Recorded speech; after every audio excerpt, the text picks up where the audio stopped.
This is the Senate of Virginia, Richmond, Virginia.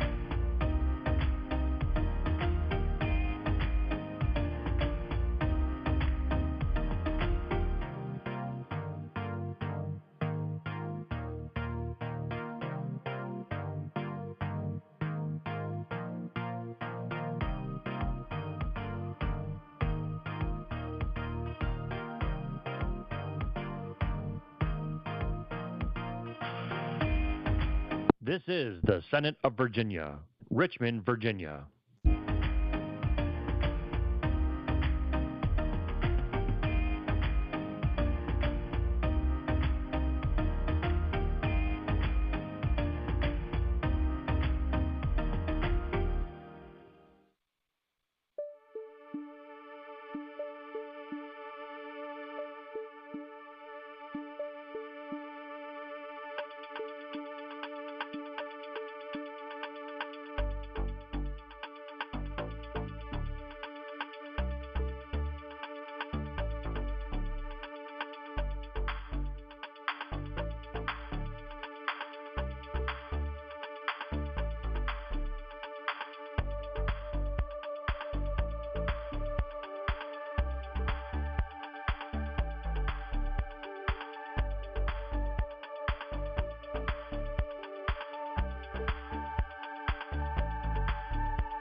Senate Committee Room, 1300.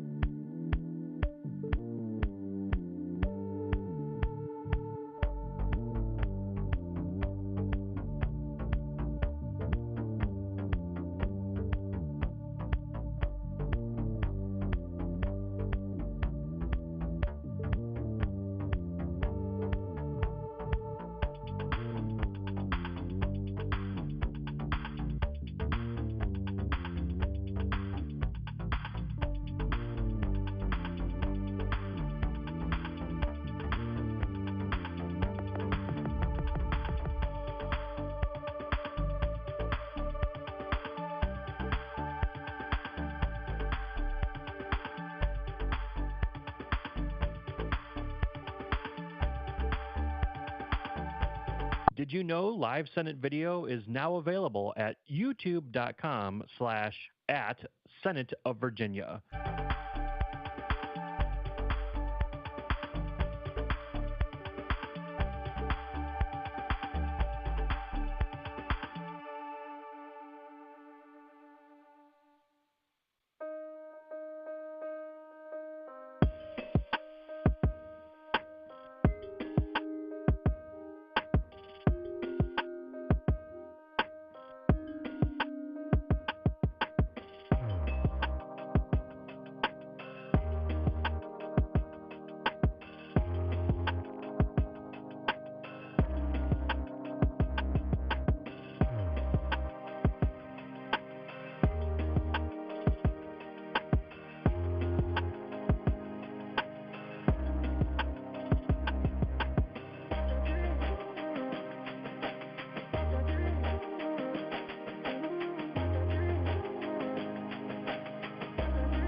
Senate Committee Room, 1300.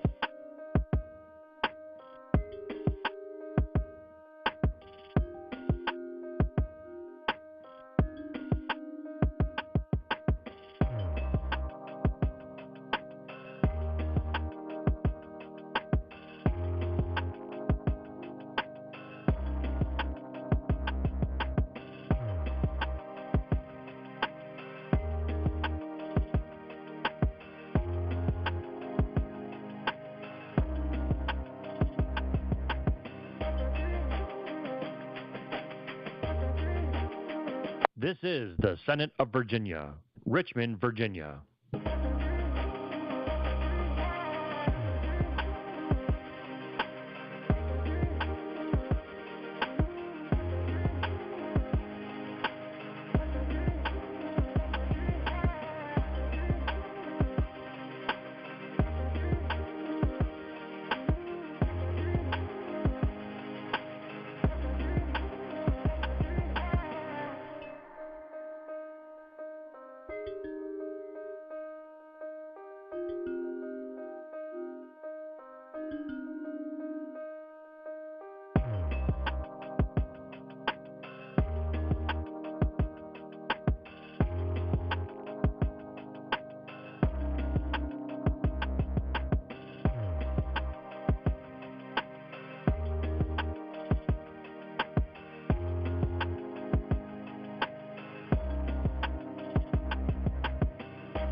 This is the Senate of Virginia, Richmond, Virginia.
Senate Committee Room, 1300.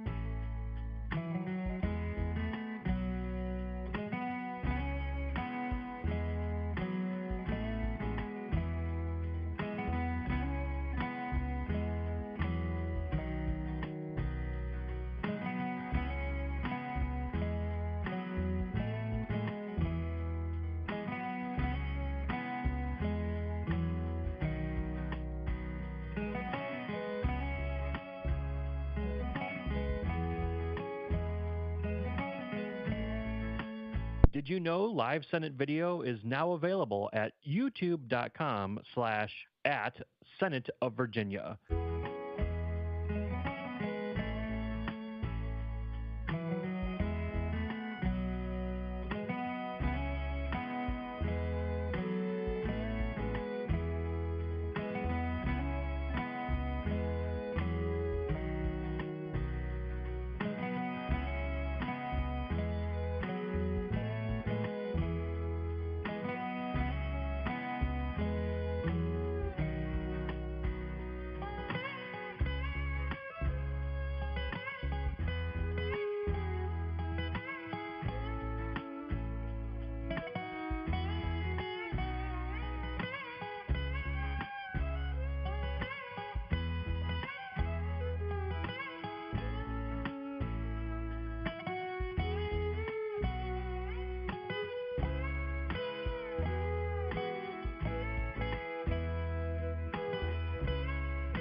Senate Committee Room, 1300.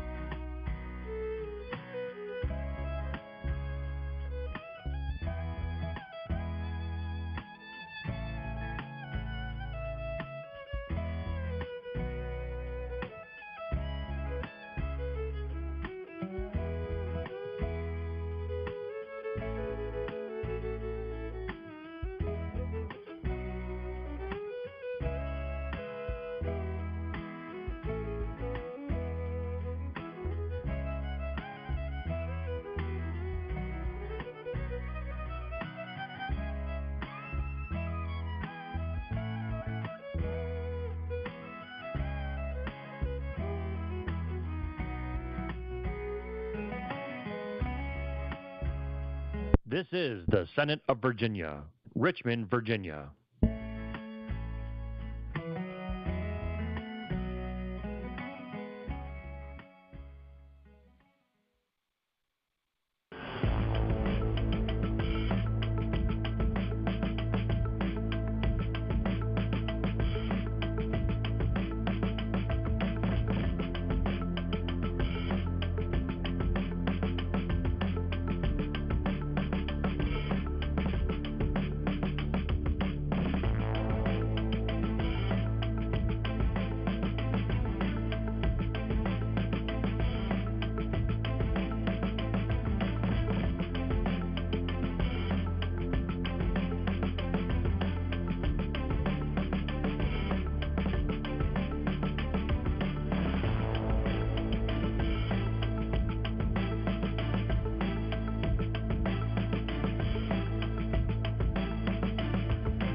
This is the Senate of Virginia, Richmond, Virginia.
Senate Committee Room, 1300.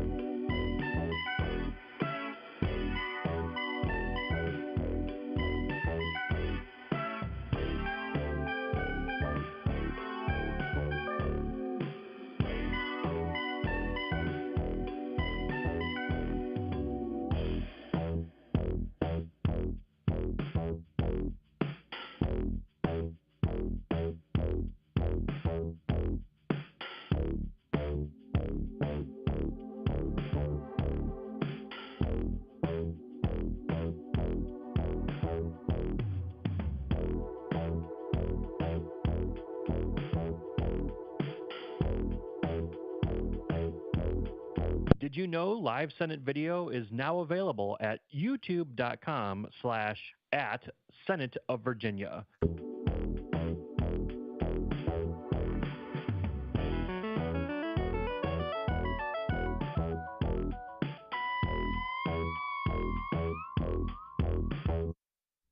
Good morning, Virginia, and everyone who cares about healthcare.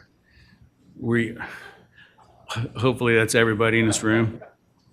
We got a lot of work to do. But first, we're going to take the roll. And that would be, Mr. Tweedy, can you please take the roll?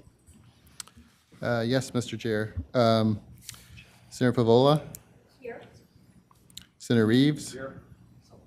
Senator Eben? Senator Obenshain? Senator Deeds? Here. Delegate Hodges? Here. Delegate Krizek? Here. Delegate Hayes? Delegate Carr? Delegate Sickles? Here. You have a quorum, Mr. Chair. Thank you. I am now going to call on Delegate Krizak for a motion. Mr. Chair, I'd like to nominate Senator Creed Deeds as the chair of the Joint Subcommittee for Health and Human Resources Oversight. I think this is by voice vote. We don't have to take it. It's a voice vote. It'd Okay. be unanimous. All in favor, say aye. Aye. Opposed?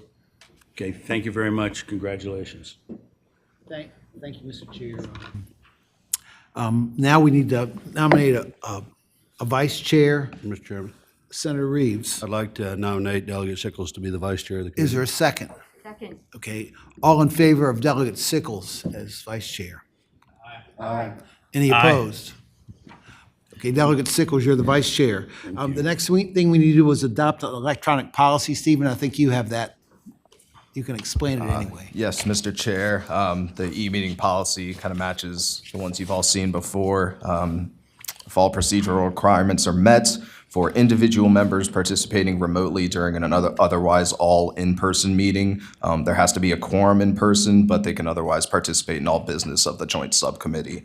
If they don't meet those requirements, they can monitor the meeting remotely, but otherwise they may not participate. Okay, there's nothing different with this policy than any policies we've adopted for other commissions or committees. No, Mr. Chair, there's nothing about voting in this. As I understand, we'll just be receiving presentations and briefings for the most part, so it's silent on that matter, but otherwise it is the same. Okay, do I have a motion to adopt this as our policy? So moved.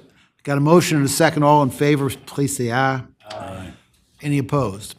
Okay, the policy's adopted. Now we're gonna get a series of presentations today so we have a better idea of where we stand with the health policy. And first thing, cardinal care and federal election updates from Cheryl Roberts.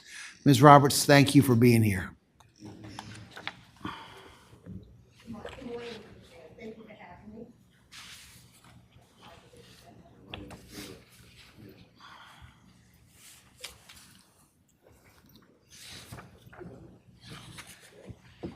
I'm going to cover two things, cardinal care, managed care, because that's actually that's current, and then also talk about the OBA bill.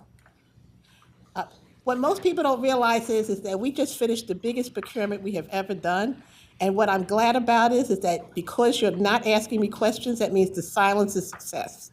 In this case, that means that you are not getting complaints, which is a good thing. So let's talk about a little bit about what it did. If you remember when we brought it up, the last time we procured was 2016, 2017. I was making a joke and said that was iPhone 7, I think, and that was before actually we had even things like we're talking about now that's current, like Zoom. However, these are the things that we wanted to do as our goals for cardinal care, if you remember when we procured it, mostly focusing on going deeper and making this the platform for the future. The last time we procured two separate systems. It was a long-term care system and an acute care. Now this is a combination program that actually has some strength. One of the big things to look at is what we did with foster care. So what happened on January 1, we transitioned 1.7 million people. We brought up a new health plan. Humana came in, Melina left. We also started a single one foster care plan. Anthem got that. That's really critical because what we found out is that while all the health plans did well with foster care, that from a DSS perspective, when your child is in crises, you don't want to ask that child what health plan you're in. That's not the time. Okay, and so what happens now is this is a big focus, and you'll see that. If you ever want to have some more information, the woman who's actually running this part of the program was a former foster care child, and she's actually very focused and dedicated. Love for her to come and talk to you.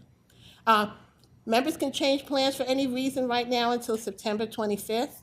We did a real big communications and outreach meeting, and we also had our rates and our contracts go out, including your initiatives. One of the things that's different than no other state had done is that what we did is we always get promises in RFPs. You know, RFPs always promise you everything. They say, I'm going to give you flowers every day on Wednesday. What happens is what we did was we actually took what each plan had promised above the contract and made it part of the addendum. So now each plan has to be committed to actually do what they actually promised. So you're going to see things we haven't seen before. Second thing is we also took the time to also build out our own self, and so now we have a whole division on compliance and monitoring. So we did that in the background, so I wanted to give that assurance. So in the end, I feel strongly that it's going to be the platform for as you look at new innovations, it's going to be a good system to work with. You're going to see some good things out of this program. Any questions on this side? Yes.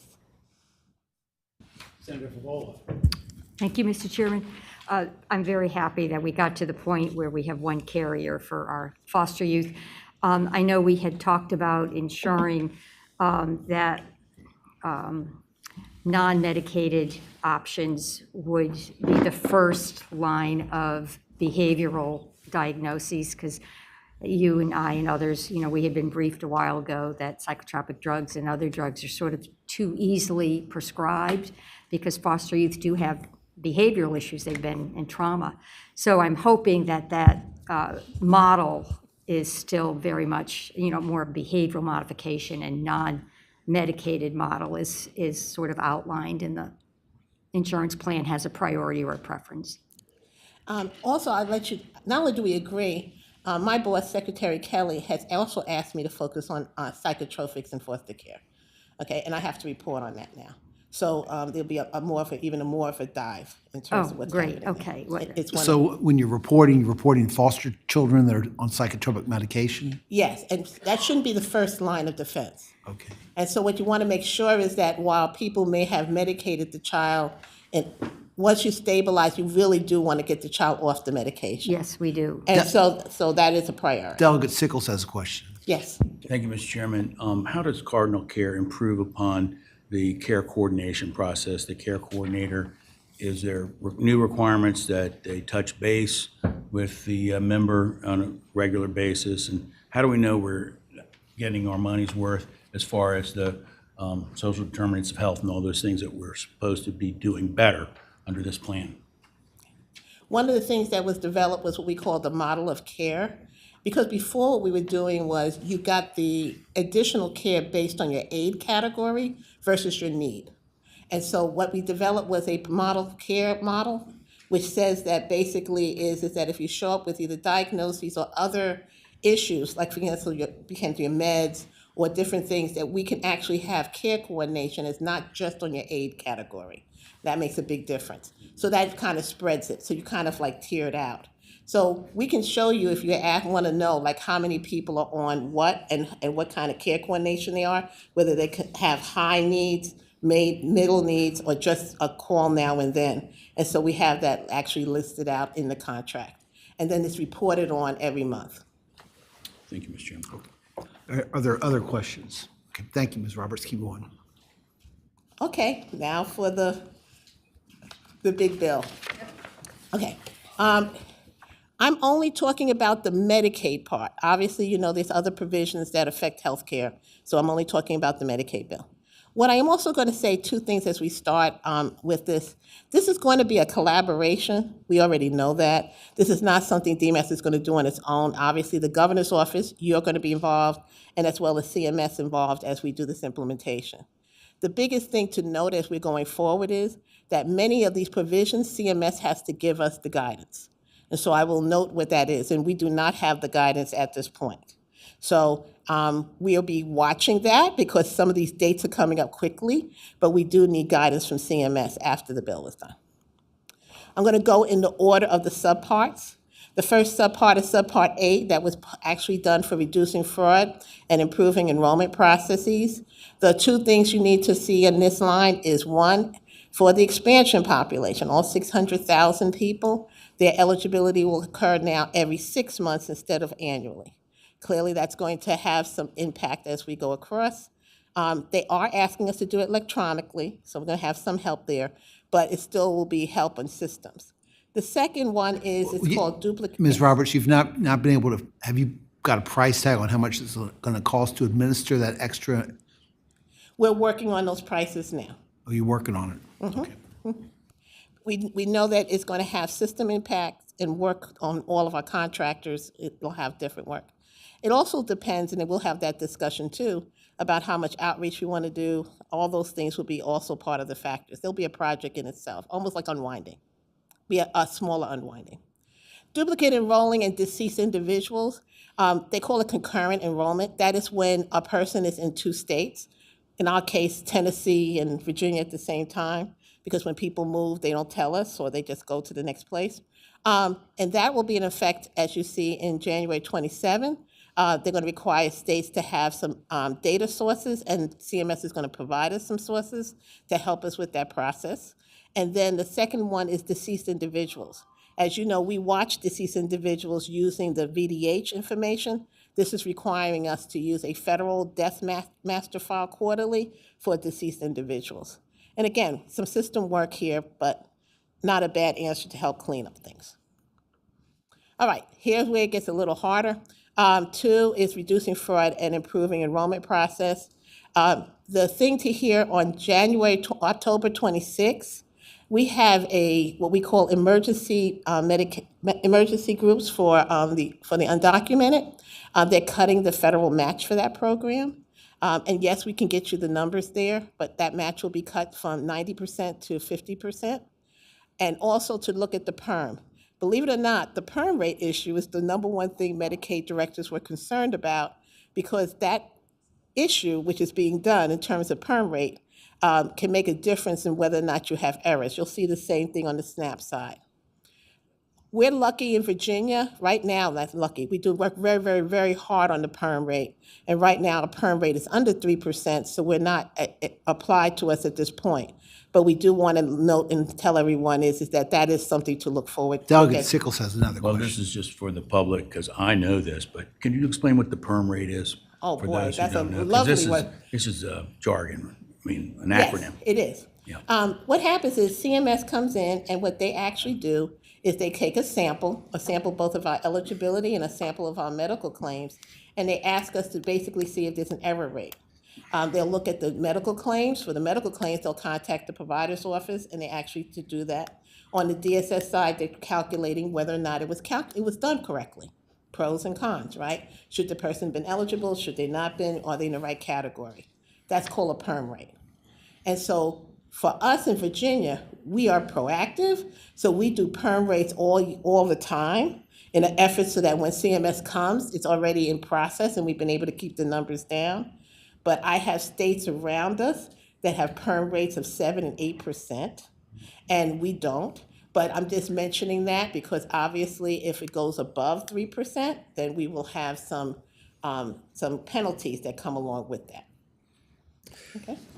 And Ms. Roberts, then when you're talking about the 90% going to 50% for emergency room visits by people that are eligible for expansion except for citizenship status, do we have any idea how much that's going to cost us? Actually, we have a closer answer to what that is based on that, and we can get you that answer. Okay. We'll get you that number.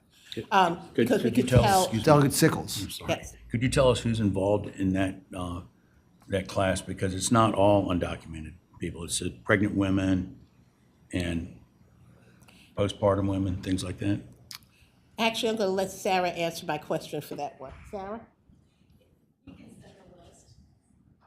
It's long, but it's anyone who's eligible and acceptable, there's citizenship status, right, or individuals, aside from those. Thank you. And then we'll also tell you approximately how many people, because that we have a better answer. That would be useful information. It definitely will, yes. Retroactive coverage. Right now, we allow people to have retroactive coverage for 3 months. So that means that if you become eligible today, technically, because you have applied earlier, we actually go back and actually cover your claims as you go back.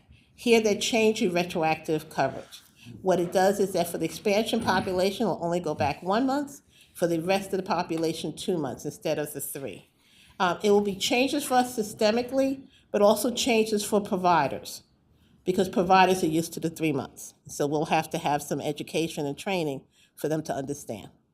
The delay of the nursing facility rule, it started immediately, but since we had not implemented it, it doesn't affect us, but it's just for you to know that it existed. And here comes the one that I guess has the most controversy. It's the community engagement and work requirements. It begins December 31st, 2026. I am going to have one qualm. CMS has to give us guidance by December of 25. We are hoping that they do that sooner than later because we do need to have that information in order for us to be able to actually implement this. So what it means is that a person who's in expansion, and that's the 600,000, they must be able to participate in one of the 3 or combination of the 3 for 80 hours of a month. It could be community service, it could be education, it could be work, or combination of the 3.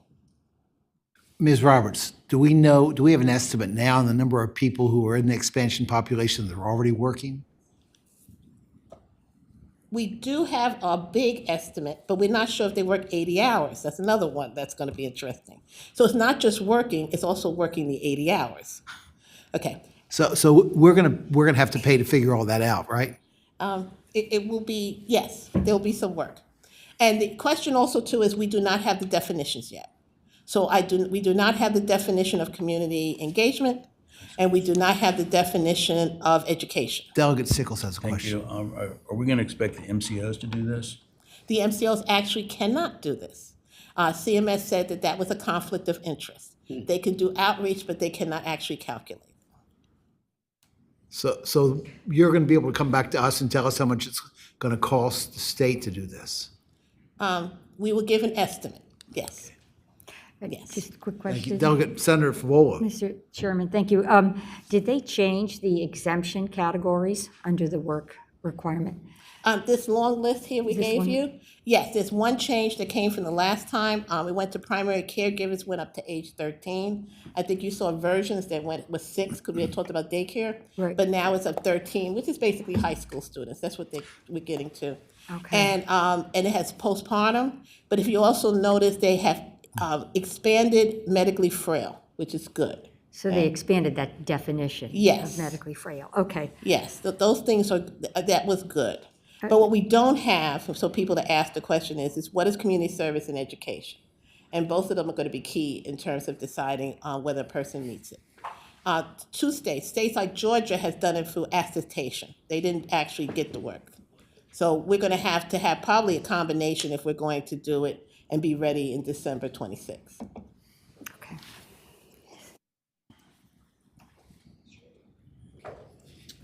Mr. Okay? Chairman. Delegate Sickles. Mr. Chair, Madam Director, is this something that we can use an outside contractor to do? We may have to. I will tell you that all the states are obviously concerned. I smilingly say that I do believe that contractors are getting ready to give us proposals all across the country. I got it. Thank you. Okay? Cost sharing. We had stopped cost sharing, and this requires that we go back to cost sharing for expansion members. It can go up to $35. We'll probably have a discussion point, obviously, about what that number should be. In the past, it was $1 and $3. So we have an option, obviously, from $1 to $35. Okay.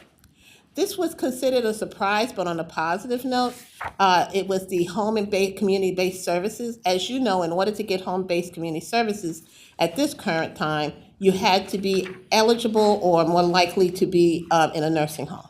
This gives us the option, if we want to, as a waiver, is to be able to say that you do not have to be in a nursing home or a nursing home eligible in order to get home and based community services.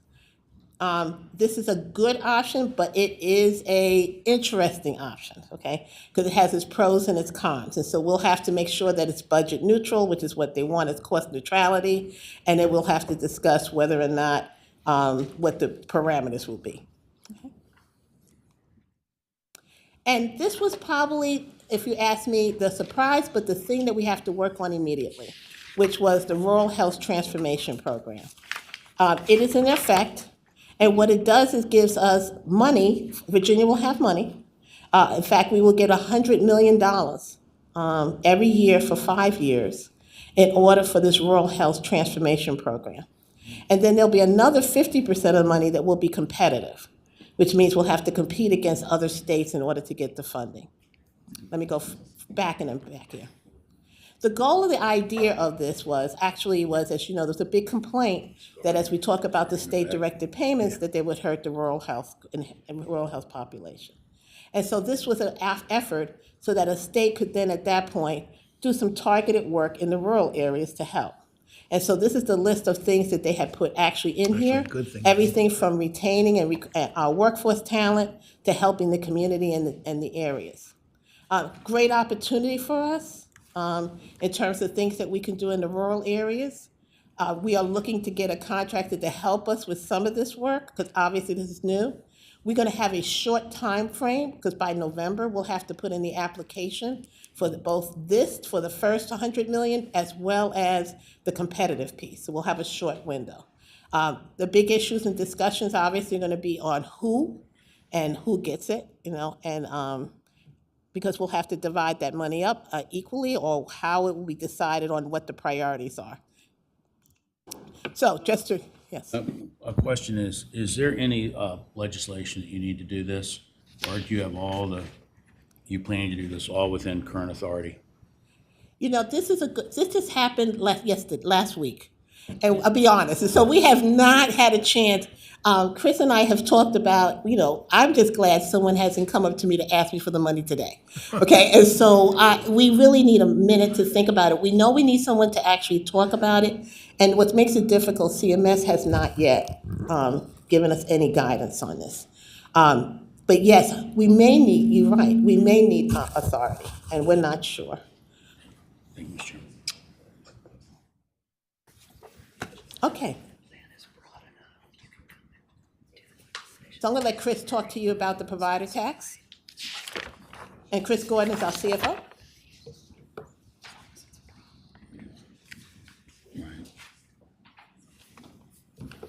Good morning, Mr. Chairman. A lot, as Director Roberts just noted, in the last 11 days since this bill was approved.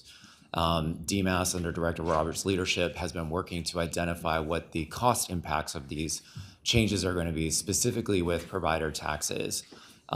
This bill, primarily, I have 4 slides to talk about, but this bill is doing 2 things. This law is doing 2 things. One, as an expansion state, we're being treated differently than other non-expansion states in the country.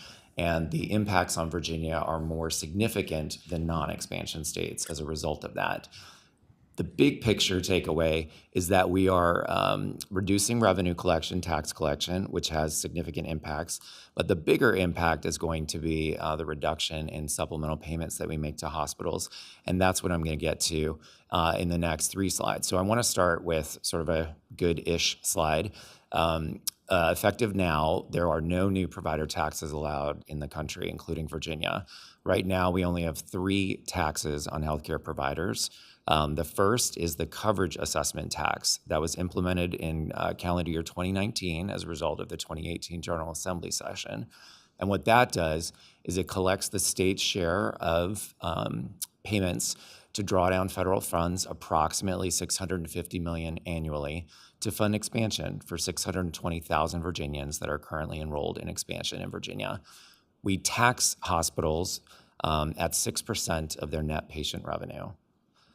The step down, Virginia, the law requires, would be 0.5% each year, starting in October 1st of 2027 through September 30th, 2032. The good news is there is no impact on the state's ability to fund expansion in Virginia. That's the good news. Because the net patient revenue is relatively high writ large, and the amount that is needed here is relatively small compared to the other impact, which is the supplemental payment. Mr. Chairman. I really need to figure that out, because you're talking about taking 0.5% step down every year between 2027 and 2032, but you're saying that's not going to have an impact on us serving the expansion population? None on the state share, and there's a slide on the 4th slide that I'll show you. Okay. I'll share that. But that's a very good question, yes. But it won't have an impact. Where it will have an impact is on the supplemental payment side. And when you see the relative dollar differences, that will make sense, I think, a little bit more. The other piece from a financing standpoint is the tax we currently have on intermediate care facilities and ID facilities will stay at 6%. Currently, Virginia taxes those facilities. There's about 56 of them, and we collect $15 million annually, and that money goes into the healthcare fund, which offsets dollar for dollar the state general fund costs to pay for Medicaid. So it is a good thing. It is reducing it, so I don't disagree. You're absolutely right, but not sufficient to impact the share. Because when we collect the 6%, and I think this is where your question's coming from, 6% of the net patient revenue for all hospitals is $1.5 billion. So $650 million is not going to be touched. The piece that is going to be touched is the payments that we make to hospitals. So that's actually the key piece there. You know, I just don't get that because you're taking it down 3%. You're taking the 6% down to 3% over the course of 2027 to 2032. The 6% produces $650 million. 1.6 billion. That particular part right there only funds the coverage assessment to fund expansion. Okay, so it doesn't, it collects 1.6 billion, not 650 million. Yes.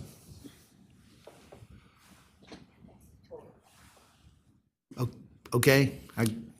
If you bear with me one more Well, second. I'm assuming we're gonna prove that out. I'm going to when he's- elucidate that. Okay. Yes, sir. Elaborate on that. That's 100%. It's complex, and this is why, again, after 11 days of reading into this has definitely been a complex analysis that the team has done. But I do want to make sure I clarify that before I leave today for you. This is where the big piece is. So we collect $1.6 billion. That's 6% of all net patient revenue. 650 is collected and used to fund the state share of expansion, so the medical care for those 620,000 people. The other $1 billion of the $1.6 billion is used as the state share to draw down federal funds to pay supplemental payments out to those hospitals, those 63 hospitals. So the loss of the $1 billion is going, or whatever our loss is, it's still gonna affect us somehow. Massively, and we'll describe, and this actually the reduction in the rate assessment is actually relatively small compared to the impact to the state-directed payments, which I'm going to speak to in a second. So this is relatively small comparatively. So again, this is reducing the rate assessment that we collect, the tax we collect to fund supplemental payments that we give to those hospitals in Virginia. And the hospitals aren't just the 63 private acute care hospitals. It's UVA, it's VCU, it's Eastern Virginia Medical School, it's Chesapeake Regional Hospital. It's massive. It cuts across all private public hospitals across the state. That step down, same as this, as we mentioned before, starts October 1st, 2027, settles at 3.5%, and reduces that. So this is actually the piece that has the largest part. This is the largest impact of the One Big Beautiful Bill Act that is now in law. Virginia, as well as all states in the country, can still do new directed payments, but they're capped at 100% of Medicare. You may say, well, why does that matter? Doesn't DMAS pay that? Isn't that what the supplemental payment's for? Not really. We actually pay more than the Medicare rate. For our private hospitals, the 63 private acute care hospitals and the 8 critical access hospitals, those rural hospitals that have 25 beds or less, we pay them 191% of Medicare. UVA and VCU, we pay them 238% of Medicare. EVMS, we pay them 156% of Medicare. And Chesapeake Regional, we pay them 131% of Medicare. Why does that matter? I have to bring that down to 100% of Medicare, 10% each year until it reaches 100%. That is the biggest impact. And that will take out $26 billion over 14 years from the state's economy. And I want to talk about that on the next slide. The next slide is the annual payments that we make to each of those tranches, to each of those lines of business. The private acute care hospital is the biggest component there. The boxes in yellow that you see there are what the reduction, that 10% drop is each year annually. So instead of, if you look at FY29, that's the 1, 2, 3, 4, fifth row down in the first column for private acute care hospitals, we would have probably paid them $5.7 billion. Because of the reduction in the provider tax, and because of the reduction, the 10% reduction in the state-directed payments, I can now only pay them 4.9 billion instead of the 5.7. And it drops down from there 10% each year down to $3.1 billion, which is far less than anything we pay now, just for the 63 hospitals. UVA and VCU, those are our public state hospitals. Delegate Sickles has a question. Thank you. When you were coming up with these numbers, have you talked to the hospitals about this? and they agree with these numbers? Yeah, we actually met with the Virginia Hospital and Healthcare Association. My friend Emily LaFawn is back here, and we met with them and discussed these numbers. There are slight differences because when we calculated these numbers, we didn't include the amount that you approved on July 1st of this year because it's not yet approved by CMS. So I can't account for something that doesn't happen yet. So what we did is we inflated by approximately 5% each year, just as a thumbnail estimate, as a model to estimate the impact, the growth, and then dropped it down 10% each year. Can I ask Chairman. Sure, Senator Sickles, Delegate Sickles. probably an unfair question. Can you speculate on whether CMS will approve the new ones that we just had in the budget? DMAS submitted the first FY25 adjustment on June 16th for that this year. And the second one we submitted for FY26, our preprint, our permission form, if you will, approval on June 28th. And so it is our belief that we've submitted that properly, and it was before this law was enacted. So technically, we came in under the radar there. We would hope and believe, we haven't gotten any questions on that. When we do, we always return those. It's called request for additional information, or RAIs. We make sure we get those quick back to them, but we haven't yet. Senator Favola and then Senator Eben.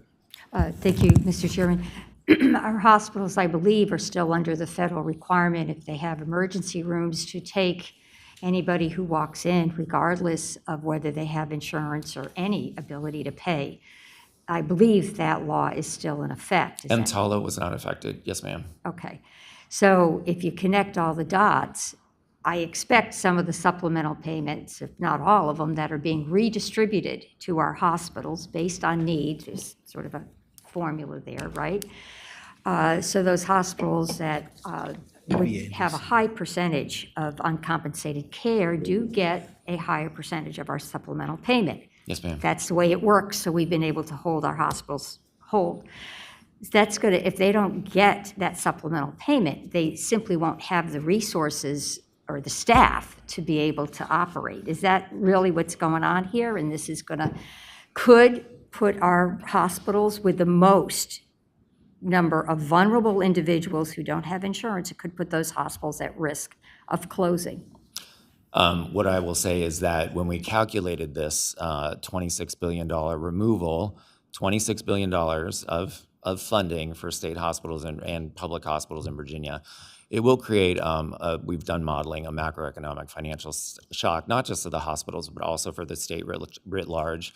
There will be a reduction in labor force participation because the quickest thing to do is reduce headcounts when you're faced with something like that, as well as population as people move to try and migrate out to do jobs elsewhere.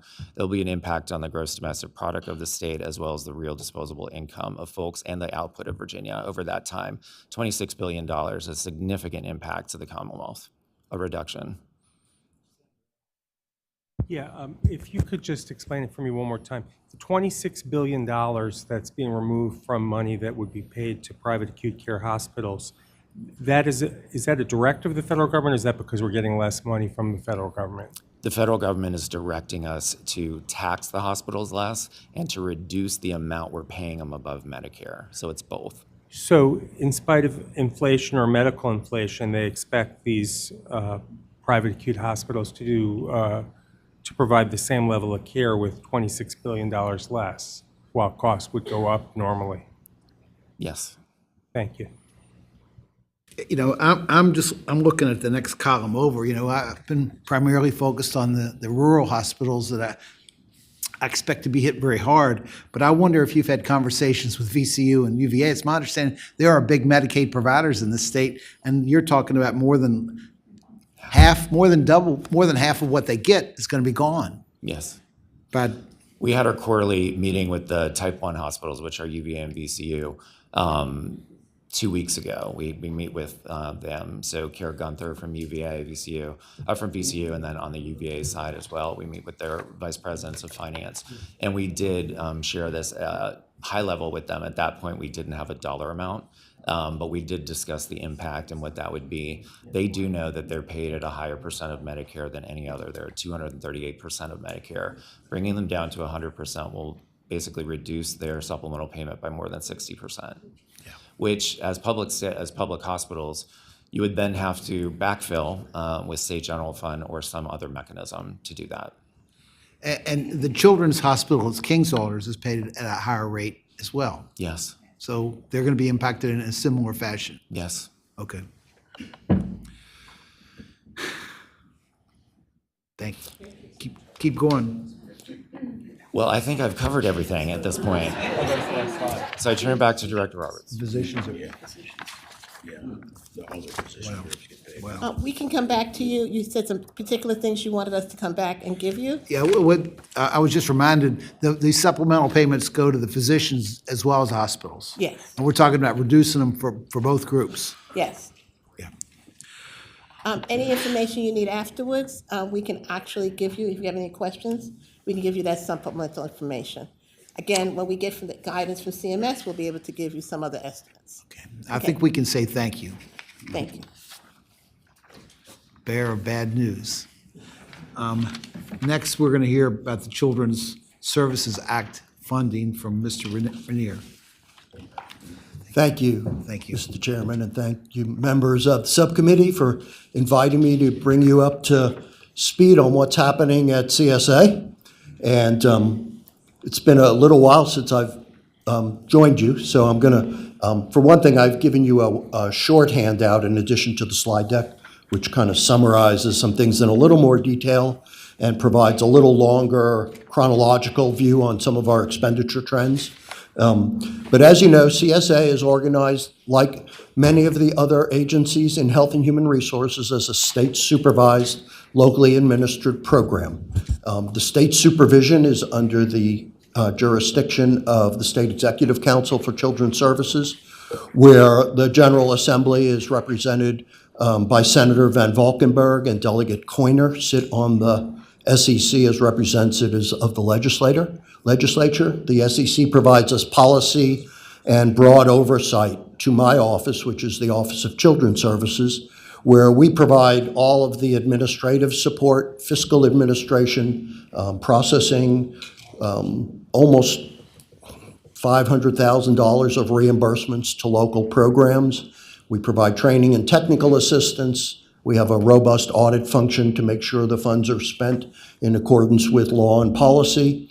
And we provide a robust IT support to help process all of those expenditures and the other needs that our stakeholders have. The local administration, and really this is where a lot of the action happens, each city and county has a statutorily established community policy and management team, which is consists of the representatives, often the lead people of the local child serving agencies. That would be the public schools, the community service boards, the juvenile court service unit, the local Department of Social Services, along with a representative of the governing body, Board of Supervisors or City Council, a parent, as well as a private provider representative, tend to be the membership of those CPMTs. They have a number of statutorily established powers and duties. They are responsible for planning and development of local policy. State policies often tend to be fairly generic and tell localities to establish more specific policies. These bodies do that. They are responsible for the fiscal and programmatic management of the program at that level, and they have a responsibility of providing us the data collection and reporting functions so that we can manage the program and make reports to bodies like this. A little closer to the action is a family assessment and planning team. Each locality may have one or, in fact, multiple of these, depending on their size and workload. These tend to be representatives of the same entities I described to you, but closer to the action, supervisory level folks rather than management level folks. They're the bodies that meet with children and families who are referred. They engage those families to try and make a determination of what their children's needs are, and then use a multidisciplinary framework, as you heard, the different perspectives of those agencies, to, one, determine whether those children are in fact eligible for funding under the CSA, and I'll describe to you who those are shortly. if they are, to create what we call an individual family and service plans, basically a treatment plan, and then over time to monitor and review and adjust the services on those plans. So that's where the action happens locally. CSA is funded. It's with very small exception. It's entirely a non-federally supported program. The only federal support in the whole bucket is the Appropriation Act calls for about $9.5 million of the federal social service block grant to be transferred from the State Department of DSS to us that we use to support services to children in the foster care system. The remainder of it is both general fund and locally matched funding. The interesting thing about it is, unlike many other programs that are established, the CSA, for the most part, is what we consider some sufficient funding. You see that first bullet is actually a direct line from the code, and it establishes that for certain services, which I'll describe to you, the state and the local government shall appropriate some sufficient, which means it's somewhat like Director Roberts' program as opposed to others. We are compelled to meet the approved demand regardless of what the appropriation may say, which is why, for example, in the past year, we came back to you and requested additional funding above what was in the prior Appropriation Act because costs and demand have increased. So it's a some sufficiently funded program. And I want you to be aware that when you see our expenditure trends, that the CSA program itself has relatively limited control over the expenditures because they're mostly non-discretionary. What does that mean? It means that one, some of them are federally or otherwise required by law. For example, if a student in a public school is determined to have an educational disability and has an individualized education program, an IEP, all determinations made by the public schools, and that determination suggests that the child cannot properly receive an education in the public school setting and requires an education in what we call a private special education program. These are about 70 plus private schools, private special education schools that are licensed by DOE. If they make that determination, the CSA has no option but to fund that placement. There's no discretion for either the FAP team or the CPMT that would not put us in violation of federal education law. Local departments of social services, which constitute children referred by DSS, are the largest single group that we serve. They make placement determinations. They place children in foster care either because of abuse or neglect or other reasons, or they're ordered by the courts into foster care. Most of the services that they provide, the maintenance fees and other compensation provided to foster parents, if they're placed in a residential setting because that's the chosen placement, those expenditures are also not in the control of CSA. They're legally required and we have to fund them. That constitutes really well over 95% of our expenditures. And as I mentioned, it's a shared financial responsibility. The code provides for every dollar that's spent, that the state provides a share and that each locality provides a matching share. That matching share is specific to each locality, ranges from somewhere in the vicinity of 50% in some of the more financially well-grounded localities, Fairfax, Arlington, and others, down to about 18 or 20% in other localities. And depending on the type of service that's funded, those match rates vary as well. But each locality does have its own match rate. The overall breakdown is about 2/3 state dollars, 35%, 1/3 local dollars.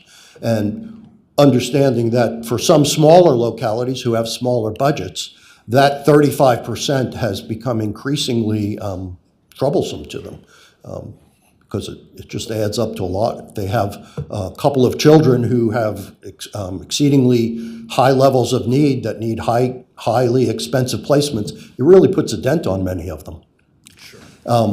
And as I mentioned, it's basically a sum-sufficient program. There's a small set-aside. So for children who meet certain criteria but don't meet the mandated criteria or sum-sufficient criteria, and really that amount, and it's not fully utilized, it's about $14 million a year in the non-sum-sufficient part of the pot.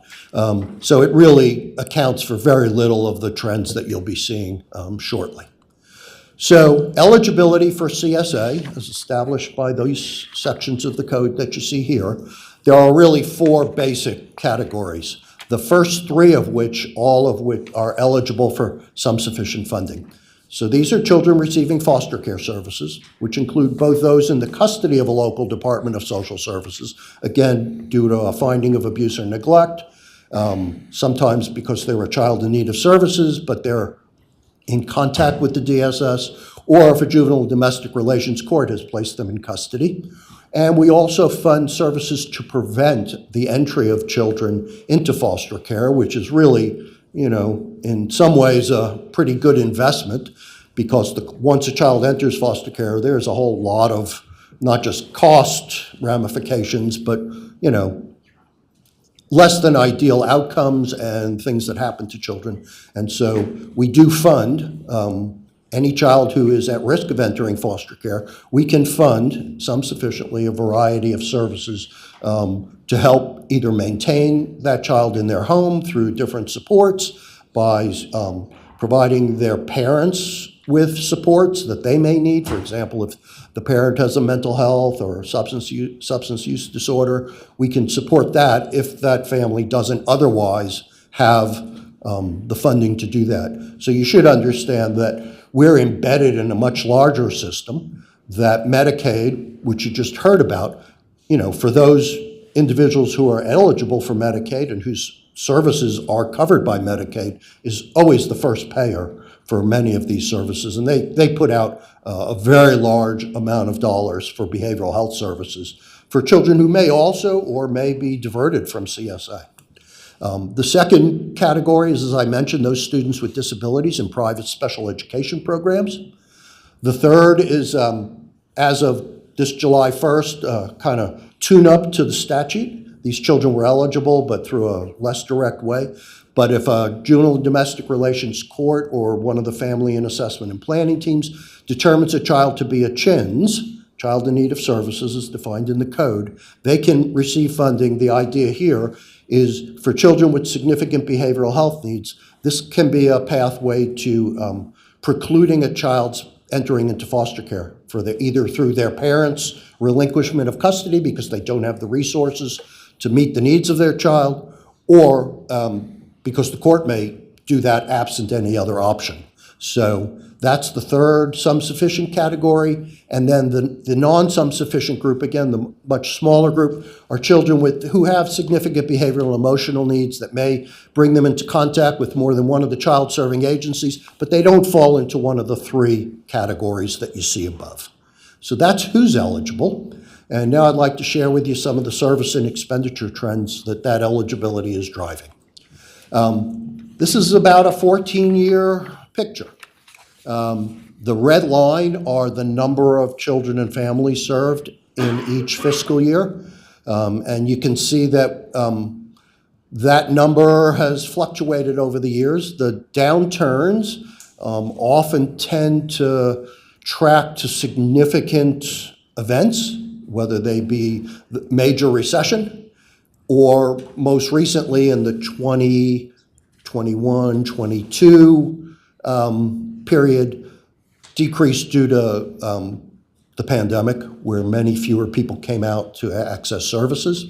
The blue bars represent the combined state and local expenditures.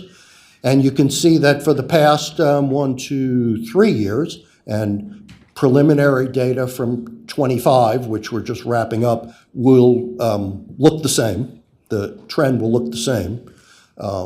Suggests that the pandemic flattening or decrease of both census and expenditures is now in the rearview mirror, and we are once again increasing. The last 2 years, our expenditures increased roughly 13% per year. And this is an idea of how that breaks down. You can see that the largest group, oh, I'm sorry. Ms. Massart has a question. Yes. Scott, just for the members' purposes, could you just, from fiscal year '24, that amount, how much does it jump up in fiscal year '25 that they put in? Say it once more. How much more would that blue bar be for fiscal year 2025? About 13% is what we're looking, as of yesterday, the number was about 13% above the '24 number. Thank you. Yeah, so I'd have to look how much that math comes up to, but it's about 13% more. So you can see, these are our major service lines and an idea of what falls into them. You can see that the largest number of youth on the far right are those receiving what we call community-based services. This is anything that happens in a non-congregate setting or in a foster care setting. So this is the full range of what you traditionally think of as behavioral health services. One thing you should be aware is that Medicaid has a taxonomy of what they'll fund. Oftentimes, that may not be what the team determines a child may need, or they need something on top of that. So while something like intensive in-home services, both Medicaid and CSA funded, depending on what coverage the child and family have, things like mentoring and parent coaching are typically not Medicaid funded. So whether the individual is a Medicaid member or not, those costs come to CSA. So 2/3 of and that percentage on the right is more than 100 because children may fall into more than one category, but it represents the smallest percent of the expenditures. The largest group that we serve expenditure-wise are the special education students. While they're about 30% of the 16,000 youth and families we serve, their costs account for 45% of our total outlay, and that is because private special education is in fact the most expensive service that we fund, and I'll show you that in a second. Foster care, about half the children we serve are in the foster care, touching the foster care system for about 1/4 of expenditures, and then residential treatment, which, you know, we have a value of only supporting residential treatment where it's necessary, and for the time necessary, it's the smallest percentage of youth, and but because of its cost, it's a little higher than community-based services in its percentage. So I mentioned that private special education, which is a topic which we and the General Assembly have been wrestling with for a number of years. It is the most expensive service. You can see on the left the number of students that have those IEPs and which require placement in one of those settings. Again, those decisions are made by the public schools. And you can see the increasing cost. That's the annualized cost per student on the right. As of FY26, the General Assembly in the budget instituted a 5% cap on any increase in the rates that can be charged from year to year. The 13% increase in the cost, total cost, last year was about half because of rate increases, and the other half was just more children. So the rate cap, and that took a little bit of a reduction in our appropriation to account for that. The rate cap won't touch any increase in the population. That runs on its own engine. The good news is I looked at it yesterday, and that number is flattened off from the previous year. So we're hopeful that on the number of children served in these placements, that maybe we'll get a flattening off of that in coming years. And then if you look across the service lines, this is just a 4-year trend. You can see that Most everything has been increasing to some extent. Part of that is the census is going up. And part of that is rates are going up really across the board. Some of that are driven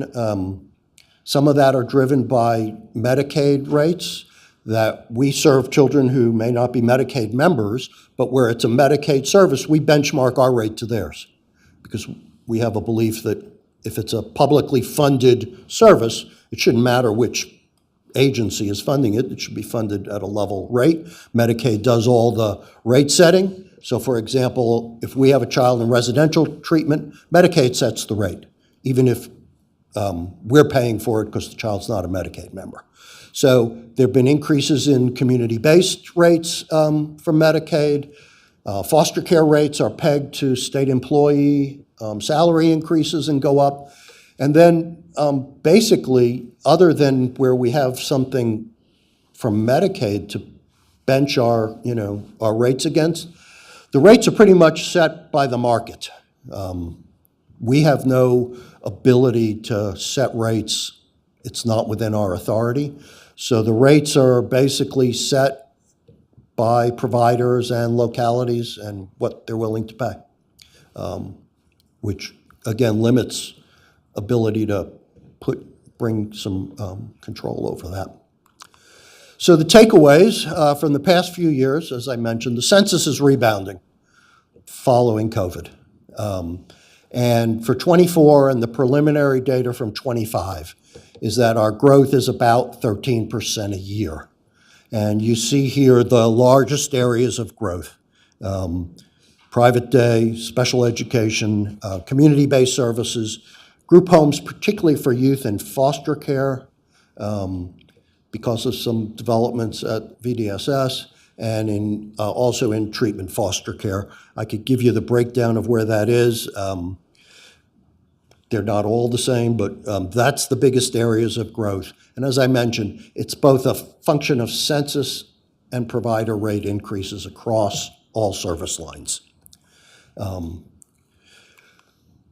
So I thought I would bring you some thoughts about where we might bring some containment to this, if that's something the committee was interested in.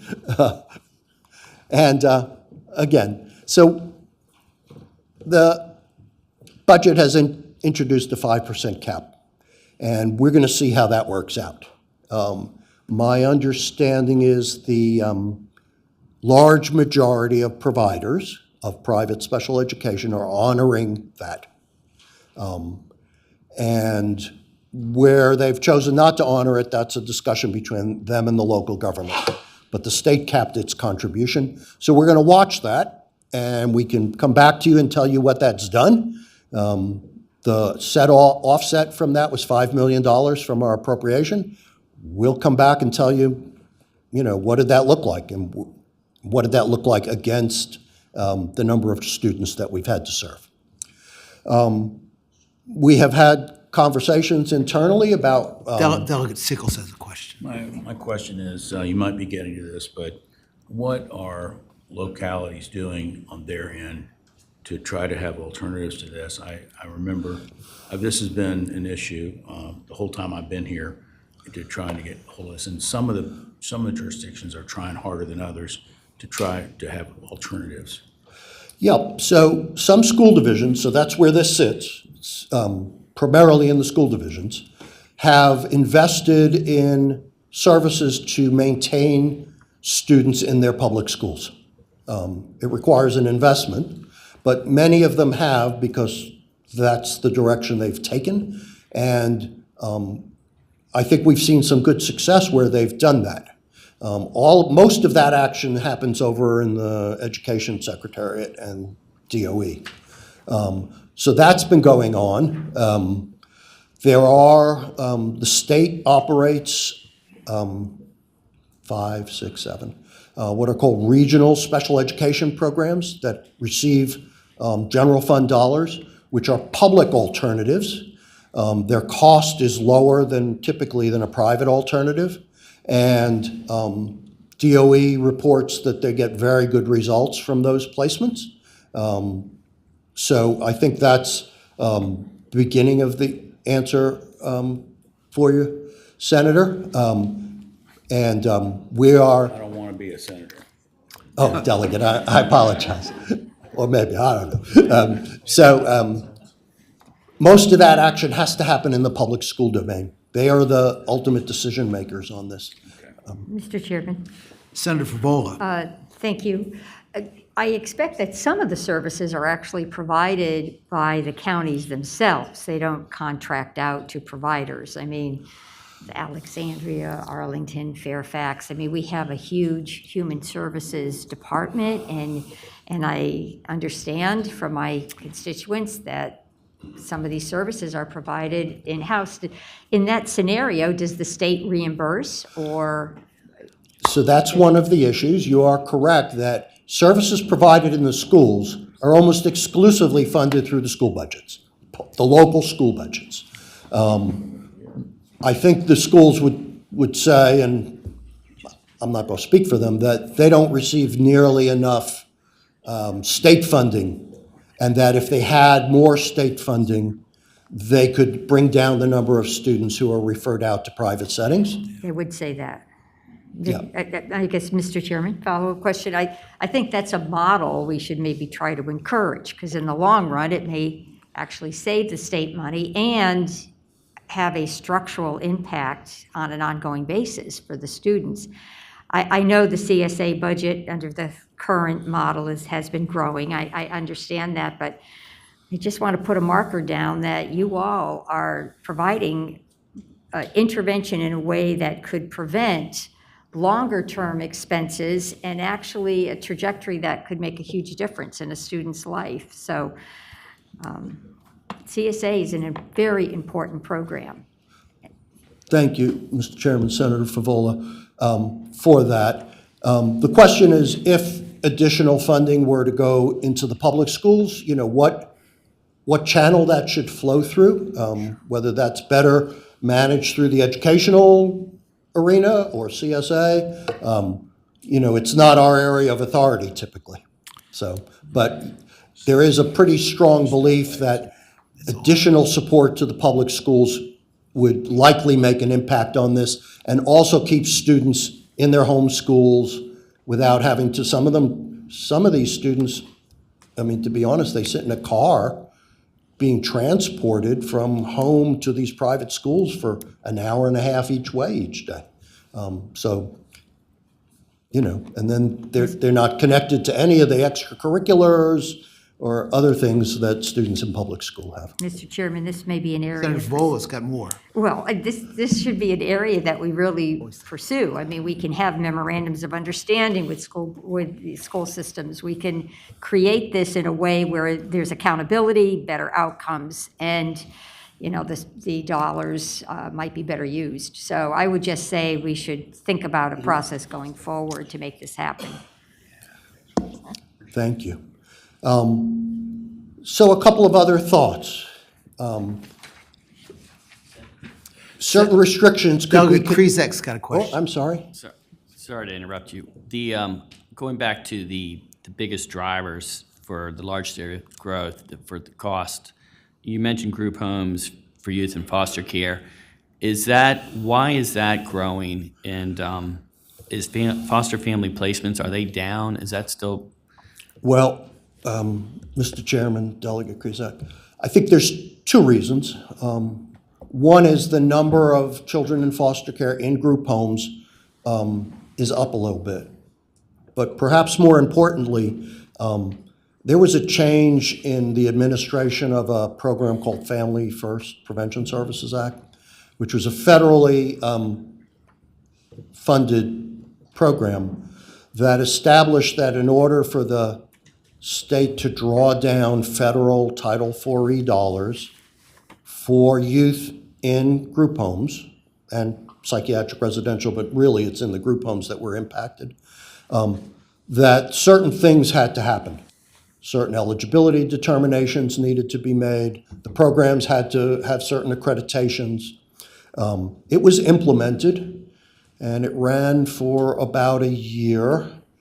And there were issues with meeting the requirements to the point where the State Department of Social Services suspended that, which means all of the potentially federal funds to draw down for the room and board and the other costs in those group homes shifted from a federal, 50% federal funding and 50% match over on the DSS side. That money fell over to CSA because we're the backup. Mr. Chairman, Delegate just Krizak. following up, maybe we could get a report on, from DSS on what those hurdles were and why they had to do that. Yeah, Thank you, Mr. Mr. Chairman, Delegate Krizak, it's my understanding that DSS is in the process of reinitiating that program. And that would make a big difference to the CSA budget because it'll draw down 50% federal dollars on that. So that'll make, and it'll make a big difference to the locals too because they won't have to have any share. If it comes to CSA, they have a share too. So I believe they're working on that, but you'd have to ask them about that. So we've looked at maybe, a lot of these are just kind of perspective, hypothetical. Unit limits on units of service, annual lifetime limits. Eliminating funding for things that may be on the margins of our core mission that are allowable right now. General Assembly, the Governor's Office could direct us with the State Executive Council to develop some other specific cost containment strategies for your consideration. And then this last one really speaks to Delegate Krizak's question about maximizing potential federal funding sources, especially for this qualified residential treatment program. You know, I look at this podium, I was the only one here in 1993 when we passed the CSA. Pete Geeson was a Republican delegate from Augusta County that carried the bill. And some of the localities, one of the localities I had then that Senator Obenshain, I was in the House at that time, and I had it for a while in the Senate, but Senator Obenshain has it now. Highland County has a population of less than 2,200. A 1 cent on the real estate tax there is less than $20,000. So they get a child that needs a lot of services. That could be 4 or 5 cents on the tax rate. We've never really figured out how to equalize this. I mean, we're lucky we've got localities like Arlington, Alexandria, and Fairfax that can provide tons of services for kids, but we've got to work for the whole state. And we've never really figured out how to make things fair for places like Highland that are very small. Yeah, Mr. Chair, the only way that happens is through the different match rates. Yeah. But certain small localities with small budgets, they have high match rates. Goochland, for example. Not a huge budget, but their per diem, per citizen income is pretty high, and they have a pretty high match rate. So some of these impacts on smaller localities are felt somewhat disproportionately. Delegate Sickles. Thank you, Mr. Chairman. Scott, you suggest that one thing we might do is direct your SEC to develop cost containment. Why do we need to do that? Why can't they just do that on their own? Why aren't the appointees to the SEC doing that? That this is something, we can't afford this to keep going. It's like next year's thing is 138 million dollars more, in the next biennium, Yeah, based on your 13% increase. Yeah, Mr. Chair, Delegate, we can certainly do that. I do want you to understand that the majority of the costs are hard to control.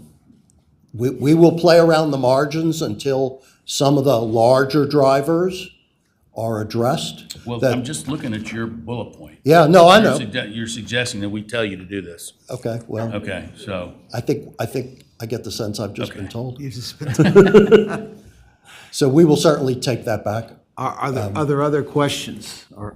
Thank you so much. Very informative. welcome. Thank you. Discussion. Okay, now we're going to switch gear to the reinsurance program. and 2026 estimates and impact of potential federal work. And Mr. Marsh, welcome. Thank you, Mr. Chair, members of the committee. My name is Brad Marsh. I'm a policy advisor with the Bureau of Insurance, and I'm here to speak to you today about the Commonwealth Health Reinsurance Program and the funding of that program. So I'm going to start with just a little bit of background on the reinsurance program here, just to give you an idea of what it is and a little bit about how it's funded and organized.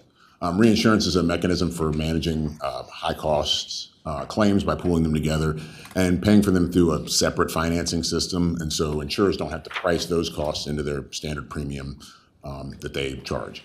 The CHRP is designed particularly to lower the cost of health insurance in Virginia's individual market by reimbursing carriers for a portion of those high cost claims. In 2021, the General Assembly directed the SEC to apply for a state innovation waiver under the PPACA. There's Section 1332 there, which is about state innovation. To create the CHRP, per statute, we are limited to targeting a 20% decrease in premiums in the individual health insurance market. The carriers are then reimbursed for a proportion of their claims of covered individuals with high costs, and that's what ends up driving down the cost of the premiums there. The Bureau of Insurance applied for and received federal approval to establish this program, and the approval is for 5 years. It runs the 2023 through 2027, and those are calendar years, benefit years, but it may be extended. And it's funded through a combination of federal pass-through funds as well as state general funds. The federal government annually calculates savings based on everyone who's projected to be enrolled in the individual marketplace plan, and this is done sort of ahead of time in projections. So we don't have all the numbers. They don't have all the numbers when they do this. These premium tax credits that are offered in the federal marketplace are designed to bring an individual's premium cost down to a certain percentage of that individual's income. Those lower top-line premiums, because of the reinsurance program, drive down the federal cost of those premium tax credits because they're just targeting that, whatever that number is. If you lower that top-line cost, there's a smaller amount there in between. But those reduce the cost, the overall cost of the federal premium tax credits. That funding, or an estimate of that funding, is then what's provided to the state as the federal share of what funds the program and what funds a large proportion of what we pay then out to carriers to cover those claims. The state general fund is appropriated by the General Assembly and is then transferred to the special fund, which is created under the law, the CHRP fund. It's a non-reverting fund, and that's by design, and that's actually part of the waiver that we have. Is the state does have to put some of their share in there. The feds are putting their share in there, and what they don't want to have happen is the state sort of doing the hokey pokey, putting the dollars in and taking them out there. So they do want to see that there. So it's a non-reverting fund, and then the CHRP fund's usage is restricted to the purposes set out in subsection A of the Code of Virginia, and those are basically just reducing the cost of premiums in the healthcare market, and in addition, any of the administrative costs that we have associated with administering that in terms of actuarial costs or administrative costs that we use for paying things out. The CHRP fund will not be used for CHRP payments until the pass-through funds are exhausted, and those are cumulative of anything we may have that's left over from a prior year. So if we spend less than what the feds have given us, we get to carry that grant over, and that continues throughout the course of the fund. The course of the waiver. We've got a question here that we just want to pose because I think it's because of the fact that all this is done sort of prospectively, and we don't know what the enrollment is, the actual enrollment is versus the projected enrollment. There's a question there of sort of what happens if the enrollment doesn't end up being exactly what we projected it to be. That lower actual enrollment is going to mean that Virginia actually gets more pass-through funding than is expected because they're going to base what we get on those projections, and then we end up what we need is based on the actual claims that come in from folks. So later on down the line, we actually figure out what we're going to be owing. And so if you have fewer people, you're going to have fewer dollars that are going to go out and than we're projected. As I noted, any excess funding is going to be then carried forward to the next round of payments. The following benefit year, any shortfalls that we may have can be covered through those funds that are in there. And that's important because we do have the program is set up in such a way that if we didn't have the funding for it, we would have to prorate the payments that are made to the carriers out there, and they have reduced their premiums in anticipation of that of receiving those. So they reduce their premiums prior to the year in anticipation of this program. Will then pay them the following year. After the year is over, the following fall there. So. They've planned on these funds, and it could have some effect on the effectiveness of the program in the future if we did have to prorate those. So it is good to have some sort of buffer there at the within the fund. On the flip side of that, higher actual enrollment would mean that Virginia might have to cover a larger proportion of the CHRP payments for that benefit year with state general funds because there wouldn't be the pass-through funds that would be there, or they would be a little lower than would be expected. So this chart right here is just giving a little bit of an idea of the impact of the program. The blue line is where what premiums would have been without the existence of the reinsurance program. And this is actually something the carriers do put in their rate presentations to us. We get these numbers from individual carriers. So this isn't just sort of imputed by us. We get these numbers from the carriers, and this is based on what we get back from all of the carriers there. That gray line below then is what the actual average premium was within the marketplace. Almost $100 less, but they are around 15 to 20% lower than they would have been in the alternative. And then the blue bars there just show what enrollment in the marketplace has looked like over the years. And there has been substantial growth in the marketplace here, but there are lots of things other than just the reinsurance program that are going on that are affecting that. The CHRP does affect monthly premiums, but obviously there are other factors that go into overall premium cost, and these amounts are not necessarily for a typical or an average figure. It's just across everyone, and it's a bit weighted. But you would see something very different based on age, based on whether or not you're a smoker. These things do change the rates that are charged in the marketplace. Delegate Sickles got it. Well, I'm debating to wait on this till later because I think Mr. Padgett's going to be talking about this as well. But the premium tax credits are set to expire in December. And you might have just mentioned that, I don't know. But that's going to affect how much benefit the federal government gets from this reinsurance program, right? So the pass-through back is going to go down without the premium tax credits. Is that right?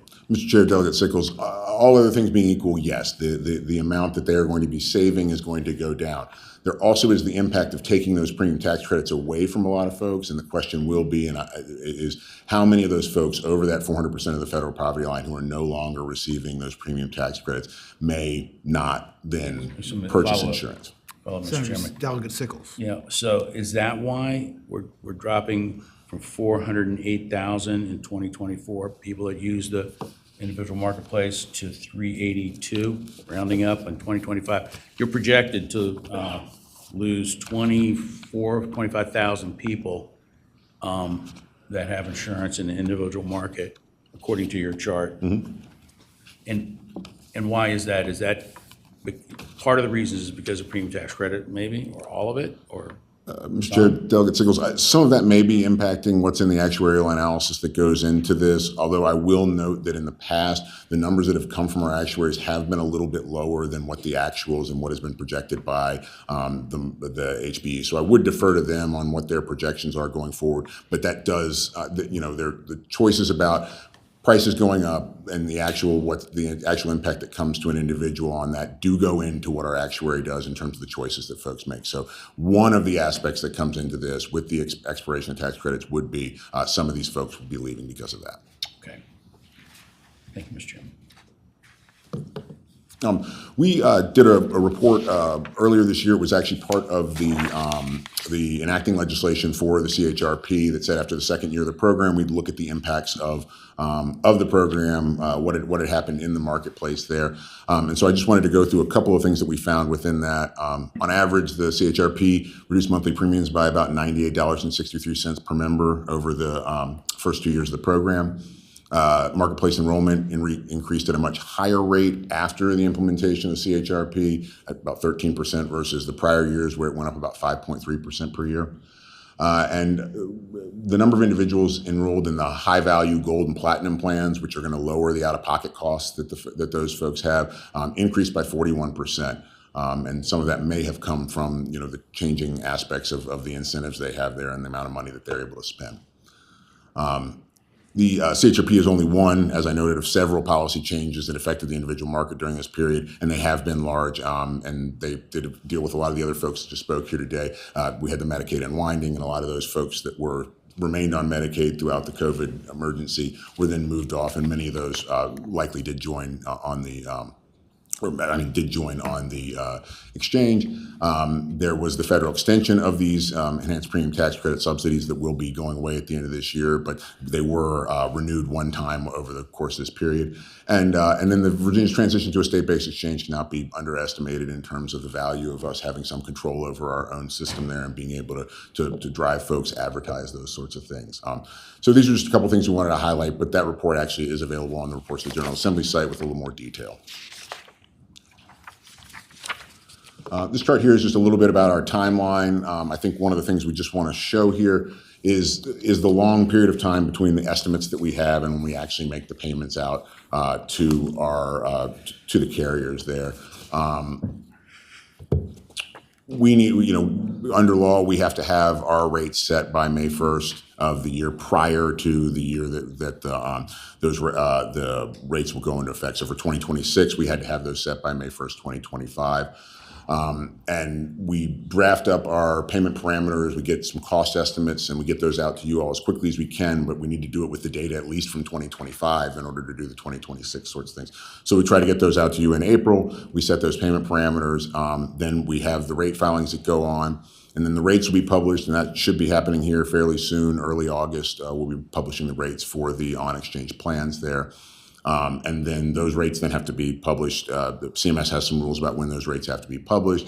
And then very, very far down the line, after that year is over, we actually then make those payments in November of 2027. So there's a long time between sort of when we make this estimate and when we get the actual number that we're coming to there. And that does sometimes result with policy changes that go on with fairly drastic swings in maybe what we would expect from a cost standpoint.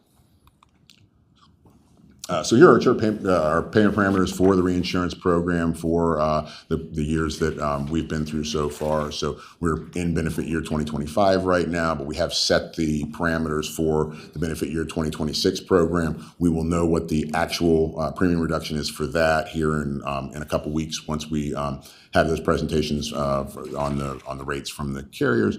But the attachment point, reinsurance cap, coinsurance, they've changed slightly. And those are the levers that we work with in order to get the correct amount of sort of money being saved by the carriers to effectuate those reductions in premium prices that you see there at the bottom. So we're targeting a 15% reduction. We don't always get exactly that because it's based on what the carriers believe will happen. And there's sometimes some disconnect between what our actuaries are projecting and what they see, or they may see some decrease in morbidity or those sorts of things that are in excess of what we've calculated.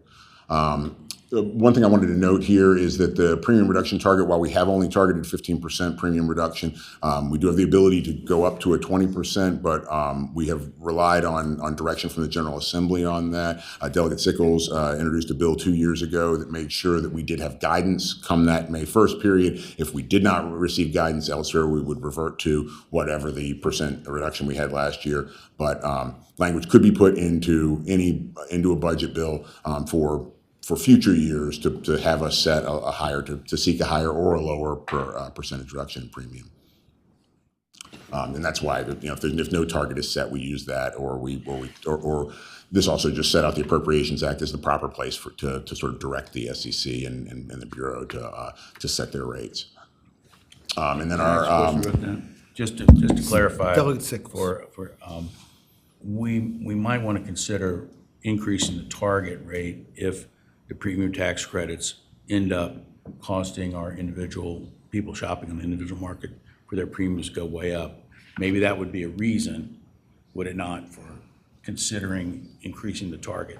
Mr. Chair, Delegate Sickles, I think that would be it would be very effective to the folks that are going to lose those. You've got these folks that are at 400% of the federal poverty line who are gone from having a premium tax credit that brought them down to about 8.5% of their income, completely going away there. And the folks that the reinsurance program benefits the most are those folks that don't receive the premium tax credits. Because for most folks, they're just going to pay whatever that percentage is. For those folks that are under 400% of the federal poverty line, they're just going to pay that same price, whether the top line premium price is that or $100 more, because the feds are going to pay them a tax credit. Those folks that don't receive a premium tax credit receive the full benefit of that $100 per member per month there. The flip side of that is that those are the benefits that we sort of fund with our state funding. So that there is likely to be additional cost, because of those folks. So it's the two flips. It's more beneficial, but it does cost money because of that to the state. Thank you. This graphic right here is just a little bit about sort of how reinsurance programs in general work and how the parameters work here. We have a cap. Over that point, the carrier is responsible for any payments made for any individual on an annual basis over $170,000 per year. Below the attachment point of $45,000, the carriers are responsible for all those. But in that band between $45,000 and $170,000 there, we reimburse currently a coinsurance rate of 65% there.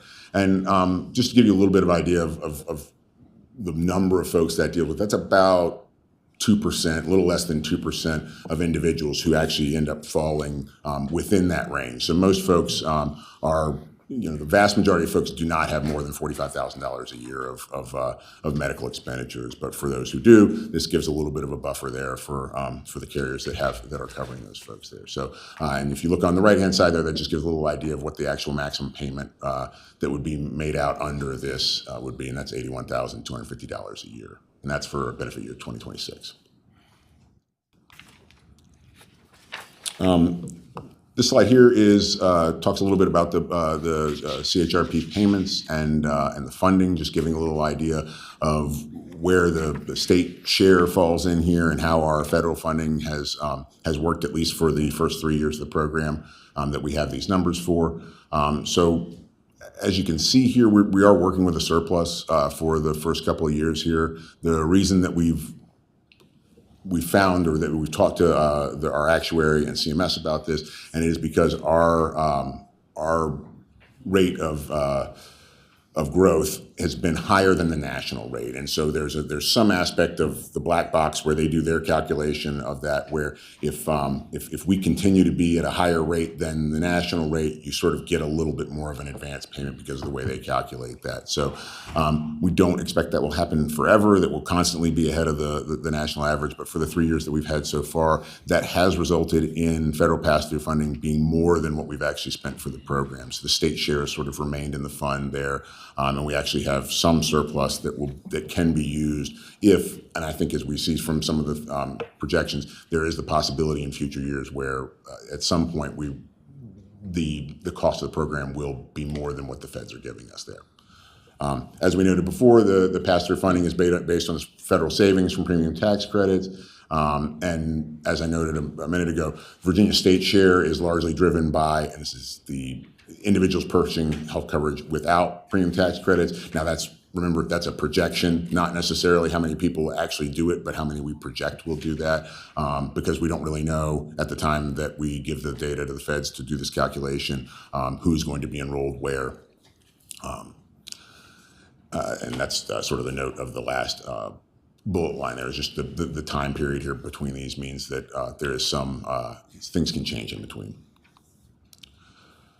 This table has a lot of information on it here, but it is something that I think is helpful to look at. When our actuary designs that, obviously they're doing it with one sort of middle of the road estimate scenario in line, but things can change. And so this gives a little bit of an idea of what the range looks like in terms of total cost of the program, as well as net cost to Virginia, with a few different changes. So if membership goes up 10% or down 10%, if the number of folks receiving premium tax credits goes up or down, if the number of folks who are not receiving tax credits goes up or down. These all affect the underlying program there. And right down there at 9 is a new thing that we've put on there now that we've learned about how Virginia and the national enrollment works with each other. So we did want them to sort of do this analysis here that's under number 9 there that sort of gives an idea. So, there is a range here.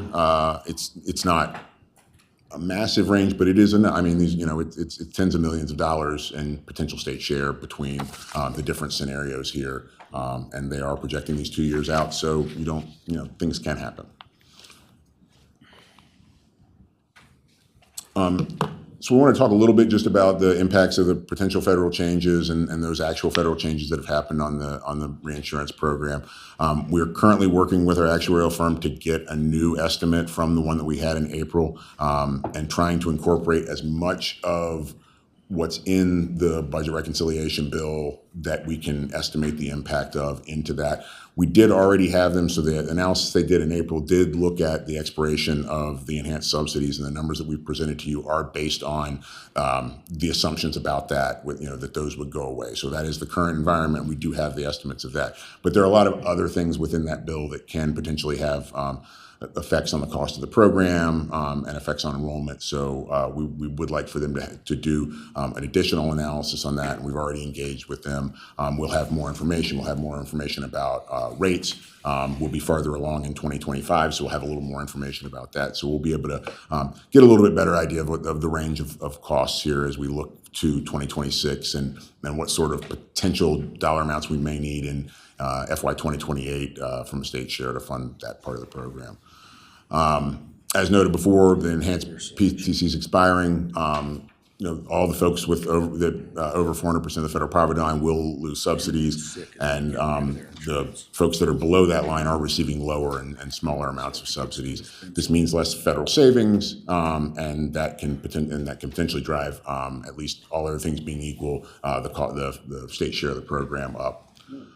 The other thing that is sort of underlying all this is that healthy people are the first ones who are going to leave in this environment. They're the ones that least need the insurance and that are going to be most affected by changes in the cost of it there. When you do that, you then change the morbidity of the risk pool, and it means that the folks that are getting covered are sicker and more costly. So that has an effect as well. Part of the value of this program is bringing more healthy folks into the marketplace, lowering that morbidity and lowering the overall cost of coverage there. And this will reverse that to some degree.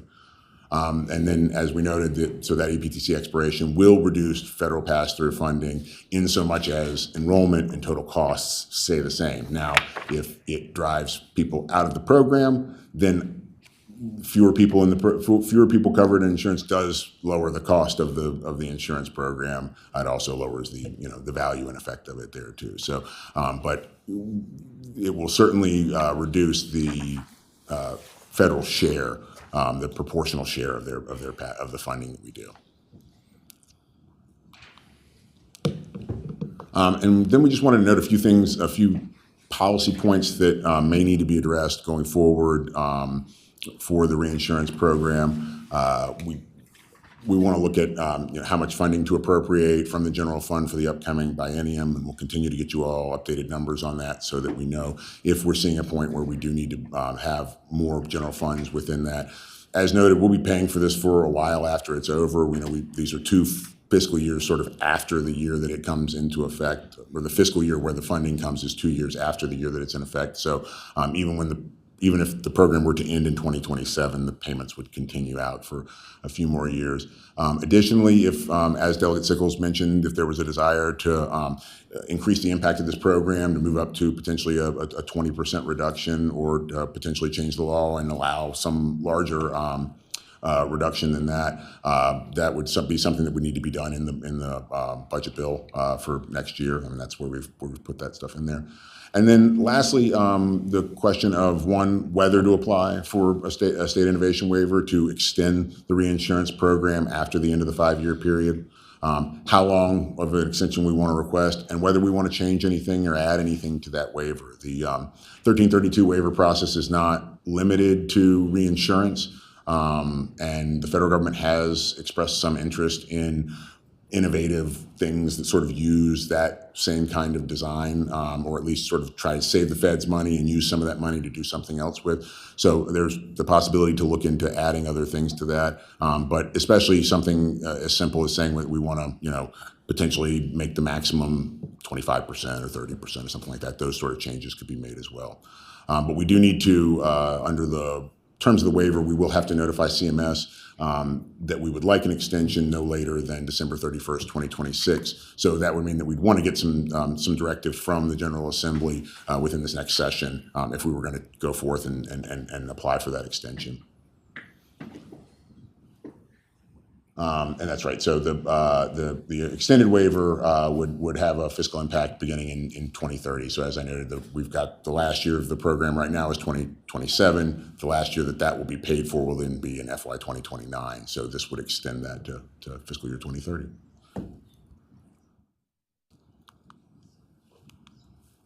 And I think that's it for us.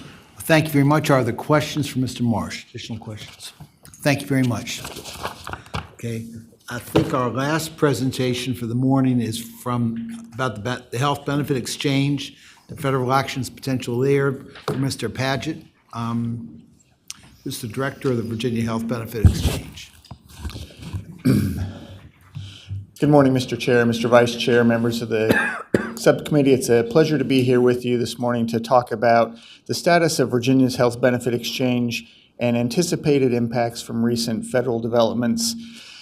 I wanted to start and give a little bit of background about who we are and what we do. So the Virginia Health Benefit Exchange was created by statute as a division of the State Corporation Commission alongside our friends at the Bureau of Insurance. We are funded entirely through non-general funds. Our revenue is generated through a carrier assessment fee that is charged for all insurance carriers who sell health or dental insurance through the marketplace.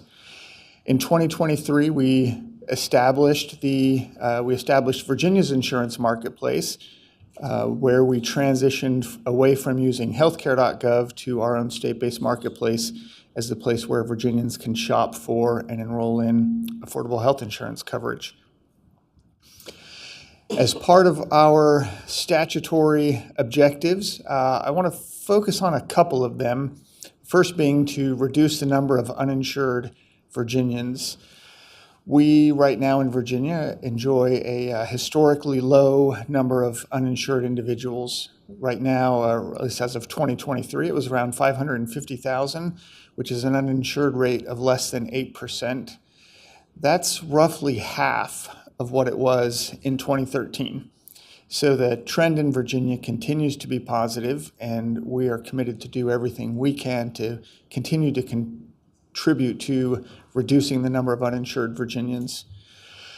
We're also tasked with supporting the continuity of health insurance coverage for Virginians. What that means is a large portion of our enrollees are transitioning from other forms of coverage. On one end of the spectrum, we have individuals who are no longer eligible for Medicaid. In many cases, this is because they now earn too much money, and they're transitioning from a fully government-sponsored healthcare product to a commercial product sold through the marketplace. And we know that that transition is not easy. In some ways, it's a little bit like learning a new language. The products work differently, and it's our job to help support that transition and help those individuals and families maintain positive momentum in their economic and life developments. Another area where we frequently see transition of coverage is in the population between the ages of 55 and 64.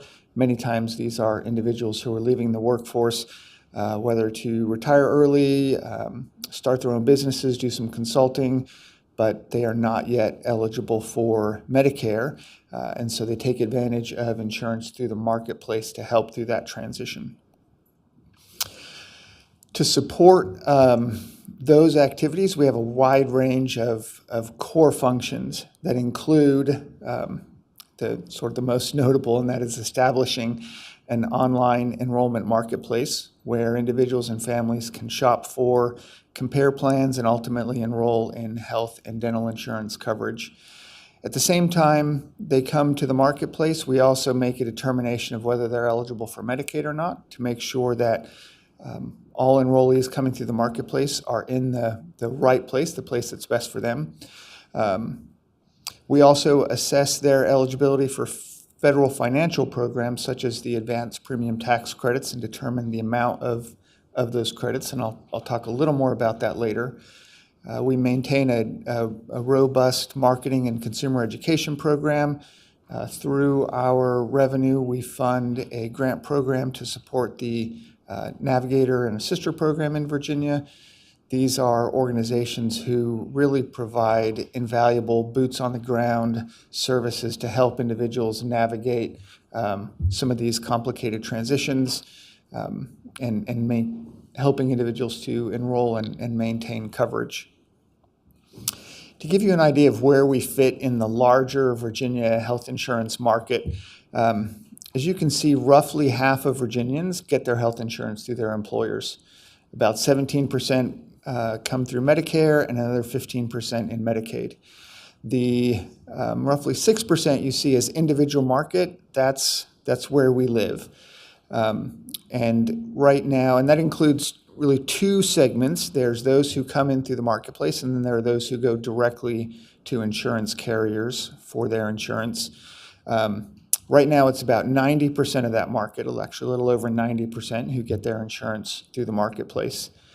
And one thing to keep in mind about this population, they don't have another option. They're not eligible for Medicare, usually because of age. They're not eligible for Medicaid, usually because of income. Their employer doesn't offer health insurance coverage, or in some cases, the health insurance coverage offered by their employer is determined to be unaffordable under federal standards. Right now, that individual market is pretty close in size to the number of uninsured, and we know that the majority of the uninsured population in Virginia right now is either eligible for Medicaid or CHIP, FAMAS, as it were, or for financial assistance through the marketplace. We are very fortunate right now in Virginia to have a very robust set of health insurance and dental insurance carriers providing products through the marketplace. We, thanks to the work of the General Assembly and the Bureau of Insurance, we're in a place now in Virginia where at least every county in Virginia has at least 2 carriers providing health insurance. One thing to note, as you all may have seen from the news, Aetna has recently exited the individual market nationally, not just here in Virginia. So we will have a number of enrollees who will be transitioning to other carriers this year. This is a process we've actually done before. And we will be doing everything we can to make that as seamless for those Virginians. Have an idea how many, can we quantify the number of Aetna policyholders that are going to be affected by this? I believe it's around 10,000. Okay, thank you, sir. In addition, in Virginia, we have a really healthy set of assisters to, again, provide that boots on the ground service to customers.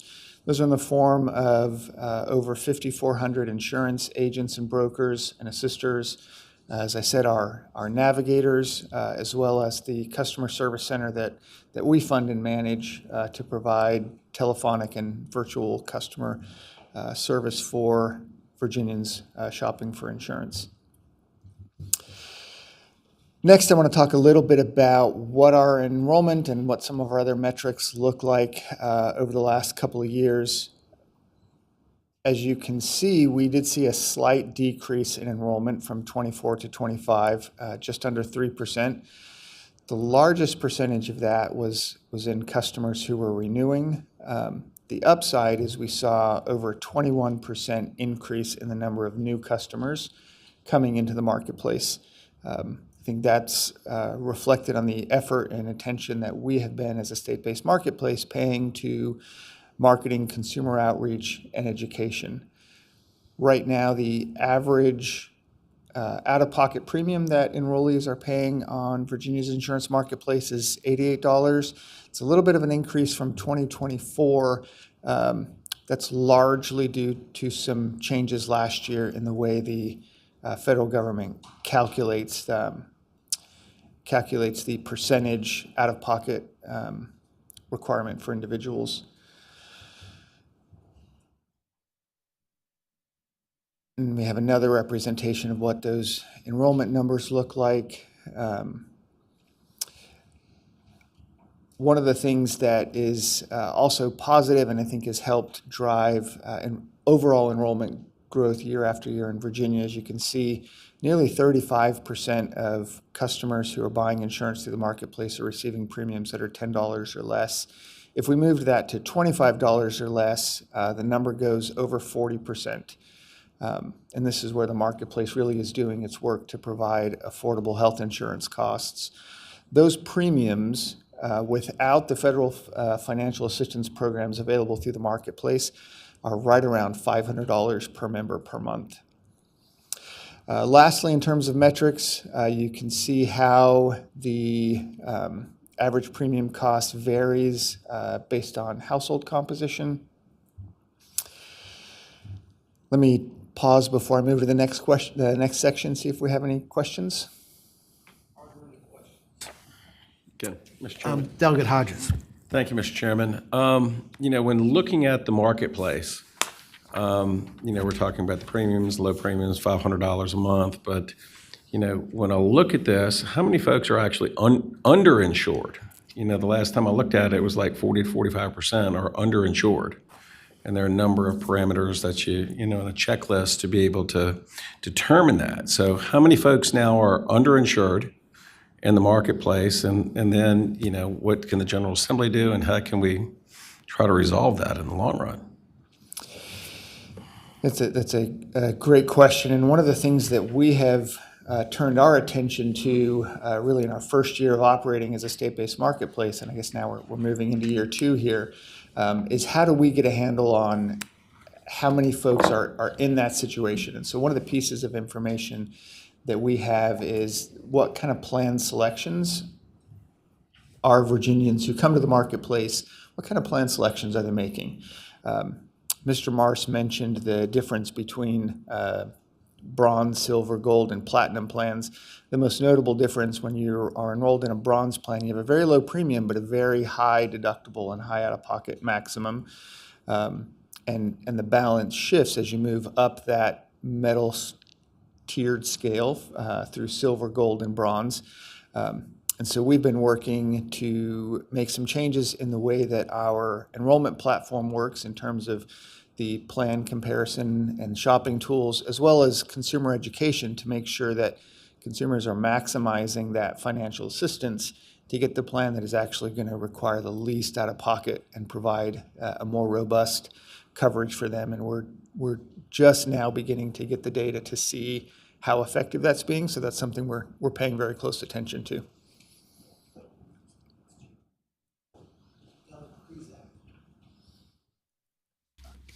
I'm also curious, you have a slide here on page 5, the pie chart on the landscape, on Virginia's insurance landscape. Does that include dental, or is this just health? Just health. Okay, thank you. Okay, thank you. Let's move on to sort of what's new now at the marketplace. One of the programs that we implemented this year, and this was also part of some initiatives that came through the General Assembly, a program that we call Easy Enroll. As part of this program, we have coordinated with the Department of Taxation, DMAS, and DSS to add to the Virginia state income tax return a box that allows Virginia taxpayers to indicate that they want to learn more about marketplace coverage. We, like I said, implemented that this year, and just in the last month or two have begun to see that data coming in from the Department of Taxation. When we get that data, we use it to pre-populate an account for those Virginians so that they can come to the marketplace and really begin immediately to shop for and enroll in health insurance coverage. We're excited to see what the impacts are going to be, and it's going to be probably the next couple of months before we really have that data.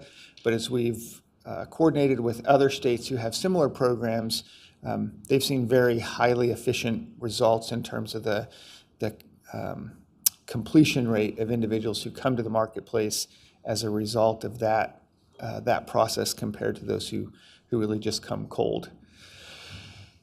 Another thing that we've been focusing on as part of our organizational development is making sure that our focus is where it should be. And so we've developed this year a mission statement to reflect what we think is most critical about what we do.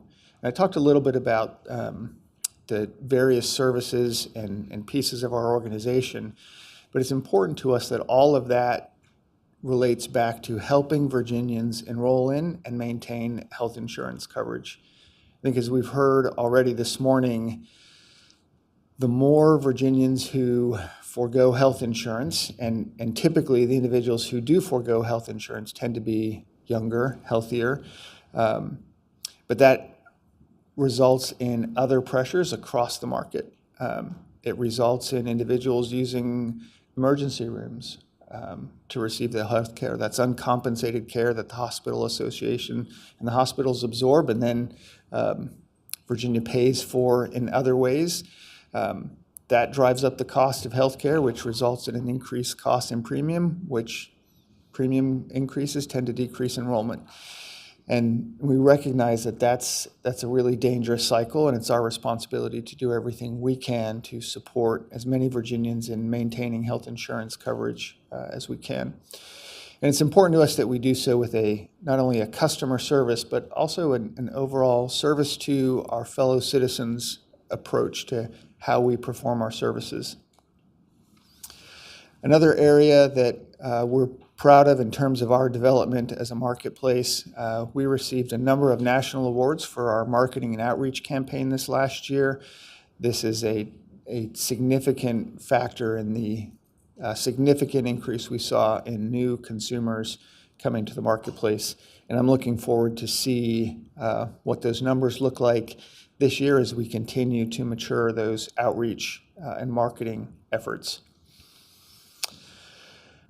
From there, I want to spend a little bit of time now talking about impacts as a result of changes at the federal level. The last 4 months have been very busy for us as we've tracked a new set of regulations promulgated through CMS, as well as the House and Senate reconciliation bills, which were just finalized a couple of weeks ago. The impact to marketplaces is going to be significant. The Congressional Budget Office estimates that Virginia will lose about 83,000 marketplace enrollees as a result of these changes in federal law and federal regulations. And as you can see, they cover a wide range of areas, everything from eligibility requirements, where there are individuals in Virginia who will no longer be eligible for marketplace coverage, changes in the verification processes, which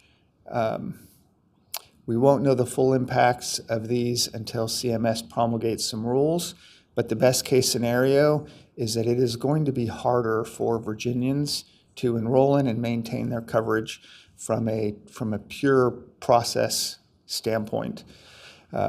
Changes in open enrollment.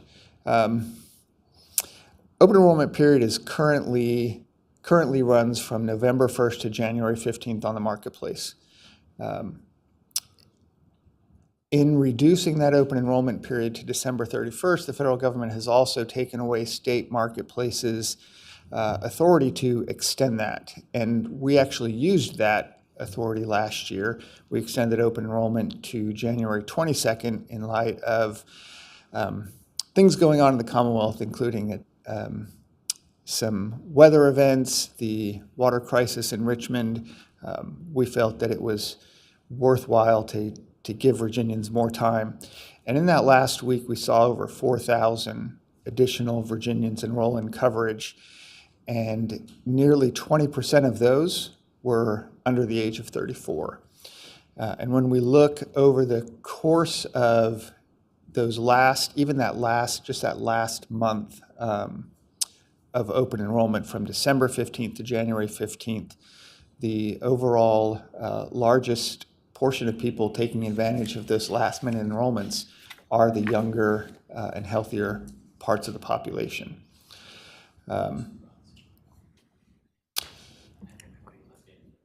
So there are more here, but I won't go into more details unless there are specific questions. It's, like I said, it's. Senator Bowles got a question. Thank you, Mr. Chairman. I'm just curious, is there a possibility for waivers of the ACA requirement? So a different insurance product could come to the market that maybe just covers, I don't know, prevention and annual checkups and things that might be more streamlined, but of course would not be the full ACA required coverage. I'm trying to get those folks who are healthy to buy something. Right. I think there are some possibilities. Whether they can be within the ACA or not, I think that's an open question. Okay, thank you. What was not in the Federal Reconciliation Bill or the CMS promulgated rule was an extension of the expanded portion of the advanced premium tax credits. So a little bit of background. Advanced premium tax credits are income tax credits. They're part of the ACA found in the Internal Revenue Code. What makes them, and their eligibility for these income tax credits is based on income. What makes them different is that they're available to be paid in advance of filing your tax return directly to your insurance carrier to reduce your overall monthly health insurance premium. Individuals then have to reconcile at the end of the year the tax credits that they received and were paid to their insurance carrier against the income that they file and as part of their federal income tax return. When initially passed, those premium tax credits were limited to individuals and families whose household income was at or below 400% of the federal poverty level. They were expanded a few years ago to apply to essentially not have that income cap, and also to adjust the percentage that's used to calculate those. So premium tax credit eligibility is calculated based both on income and what percentage of your annual household income you're paying for your premium. Those are currently set to expire on December 31st of 2025. And since those were expanded, and we've had a number of things going on simultaneously here in Virginia, including the reinsurance program, but since those tax credits were expanded, we've seen over a 25% increase in enrollment through the marketplace. We prepared a couple of scenarios to illustrate the impact of what premiums will look like following the expiration of these tax credits. And one of the things that is difficult is that the impact will not be felt uniformly. It is going to depend largely on not only income, but also household demographics. So we start with a family of four. And as you can see, across a number of counties in Virginia, the impact is about the same. This family of four is going to see roughly a 50% increase in what they pay per month for their health insurance premium. If we look at another scenario, a 60-year-old couple making roughly $80,000 across the Commonwealth, this couple will essentially see their premiums, their out-of-pocket premiums double. When we step back and look at what the average impacts will be, as I said, it's going to differ depending on income, demographic, but average, it's a 30 to 50% increase in out-of-pocket premiums. We anticipate that this could result in as much as an additional 100,000 Virginians choosing to exit the market. That's going to have cascading impacts on cost of care, premium costs, and I suspect we're going to see some of those premium costs this year as insurance carriers, as Mr. Marsh mentioned, set their rates back in May, anticipating that the expanded portion of those tax credits will expire on December 31st.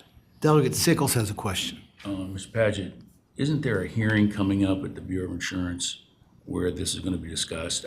This has somehow escaped the Fourth Estate so far, that these numbers are out there. It hasn't really been reported on in the general media that I'm aware of. But isn't there a hearing, maybe Mr. Marsh would know too, that the SEC is going to look at all this? The SEC holds its annual rate hearing in August. That's right, August 7th, except for this year, it's not a live presentation, it's just the slide deck that we normally do. Will be out on our website. So how does that work? Explain how that's going to work then. This is Julie. Julie. Yeah. Julie Blovell.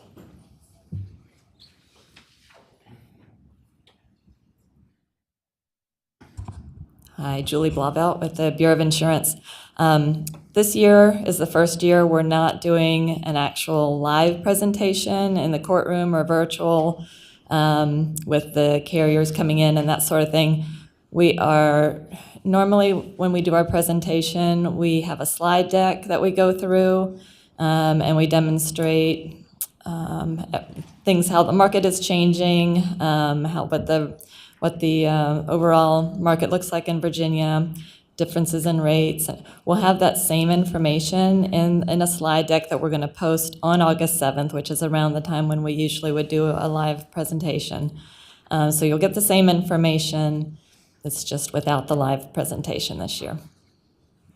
Okay, thank you.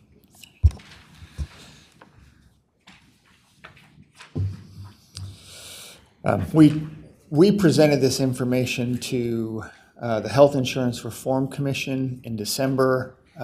We've also been actively answering questions and meeting with federal legislators to provide them some of the same information so that they can understand the consequences of the action or inaction at the federal level. I think the other thing that's important to know about this, we begin sending letters to our customers in September, October, to inform them about what their 2026 rates are going to look like. And without any action at the federal level between now and then, that's when Virginia consumers will see what their new rates look like as a result of the expiration of these tax credits. Delegate Sickles. There's one more question. I've been waiting for this one. Mr. Marsh projected that there's about a $25,000 member reduction in insured from 24 to 25.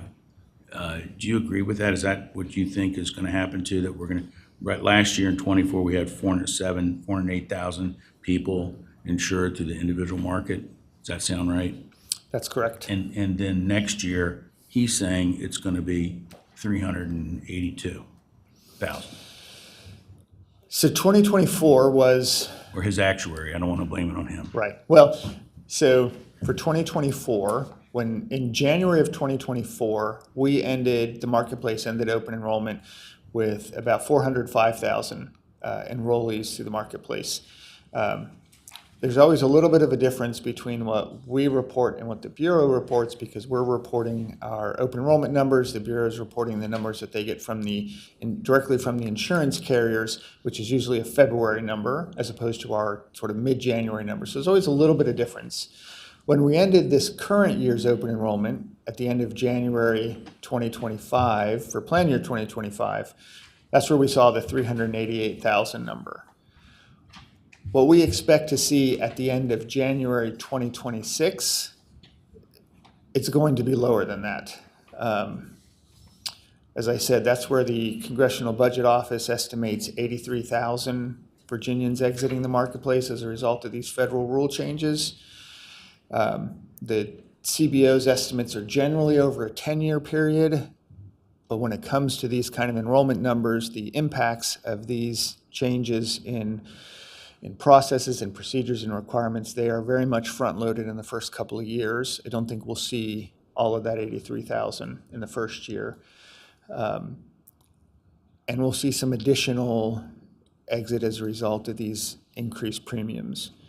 One of the things where there's some hope, and of course we won't rely on hope, we will continue to do everything that we can, and I'll talk about that a little bit in conclusion. But one of the areas where I think we can look for some hope, much of the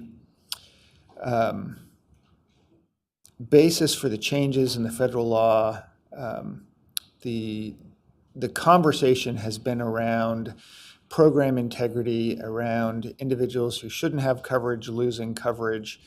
What I can tell you in Virginia is we have a very high standard of program integrity, and we expect that the vast, vast majority of Virginians who enrolled in the marketplace belong in the marketplace.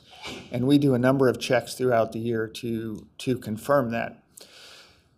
What that may mean is that the national estimates of coverage losses may not be quite as severe in Virginia.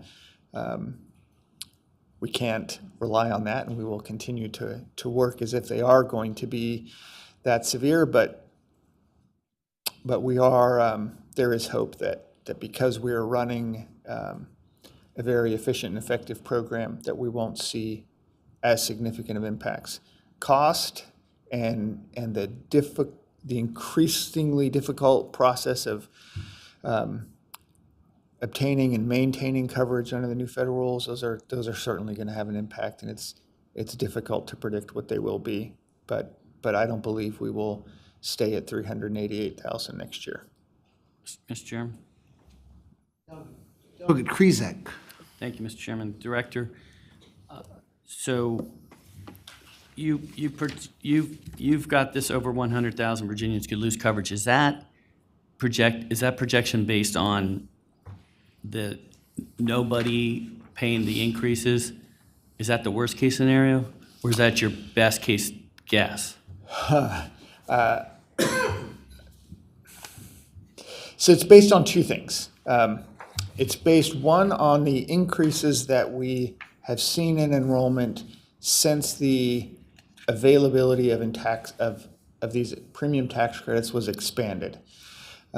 It's difficult to parse out how much of that increase, as I said, was attributable to the expanded tax credits versus the premium reductions as a result of the Commonwealth Health Reinsurance Program. I think the two have really worked together nicely. So we've seen, I want to say it's about 133,000 new Virginians enroll as a result of, or at the subsequent to those two events happening. One of those is likely to go away. So when we made that 100,000 estimate, it was based partially on, as I said, those historic enrollment increases. We also looked at a lot of national data. There's been a number of organizations who've been doing research and studies for the last 2 years to try to assess what this impact will look like. I do believe that's our worst case scenario, but it is not a fanciful number. It is grounded in, as I said, past experience and national research. Mr. Chairman, follow up. Delegate Krizek. Thank you, Director. So that's quite a cataclysmic hit on Virginia workers. Is when they get this letter in October, what's the process? What if they're not going to re-up? What would they have to do or not do?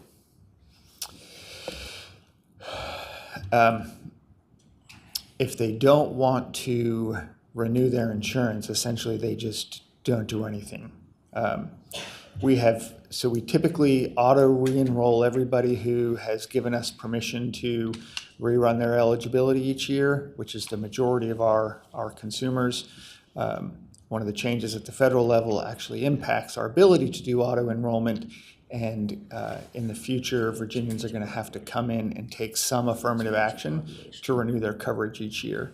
But even if an individual is auto-renewed, essentially they just don't make their first monthly payment, and their coverage will terminate.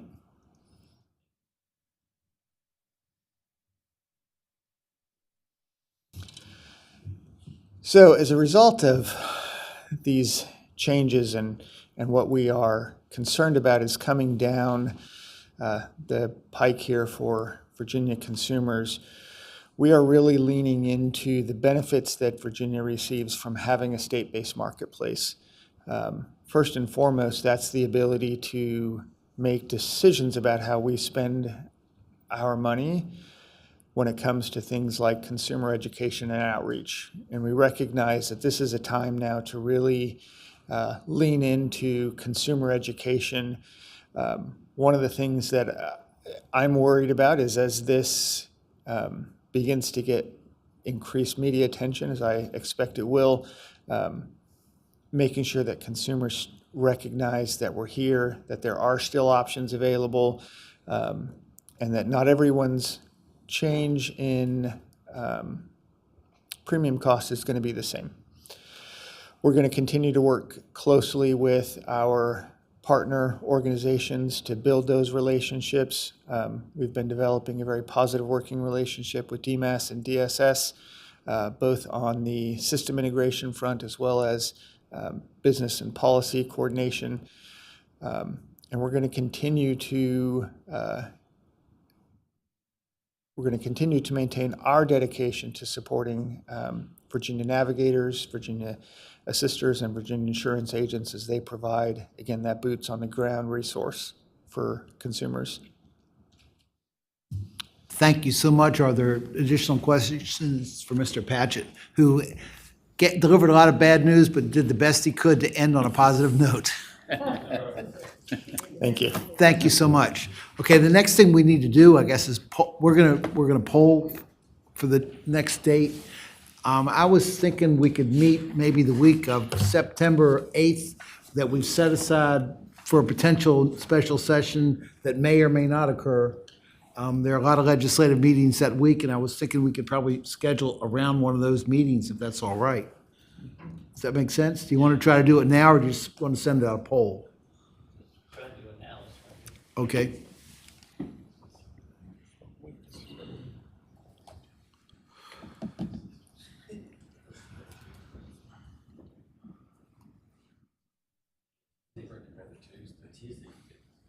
So Monday is Labor Day, right? Monday's the 8th. I've got a meeting in the afternoon. Tuesday, I've got two meetings in the afternoon, but we can do it in the morning, Tuesday morning, the 9th. That's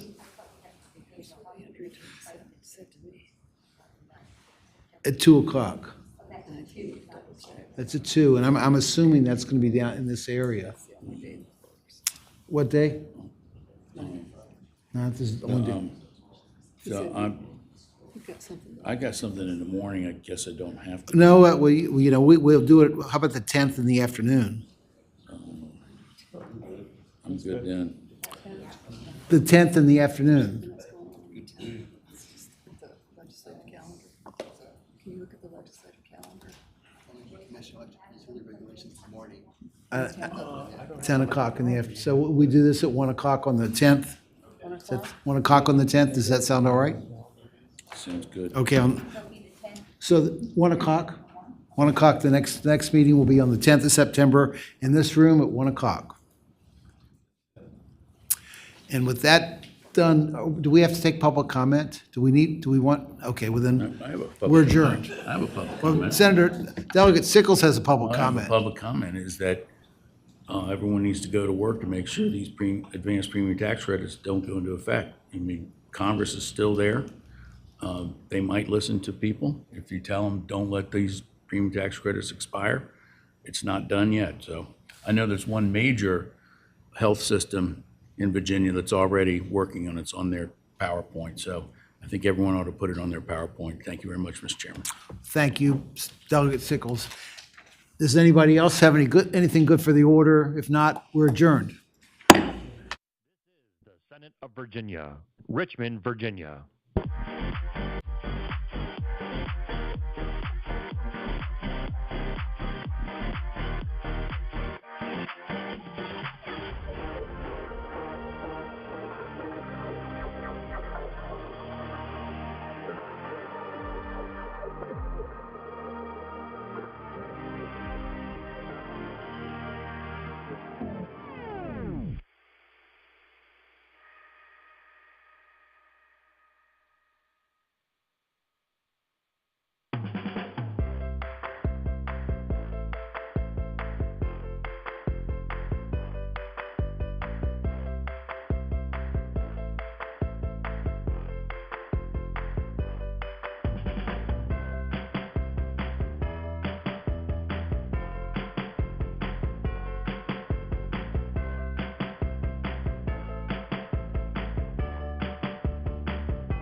Senate Committee Room, 1300.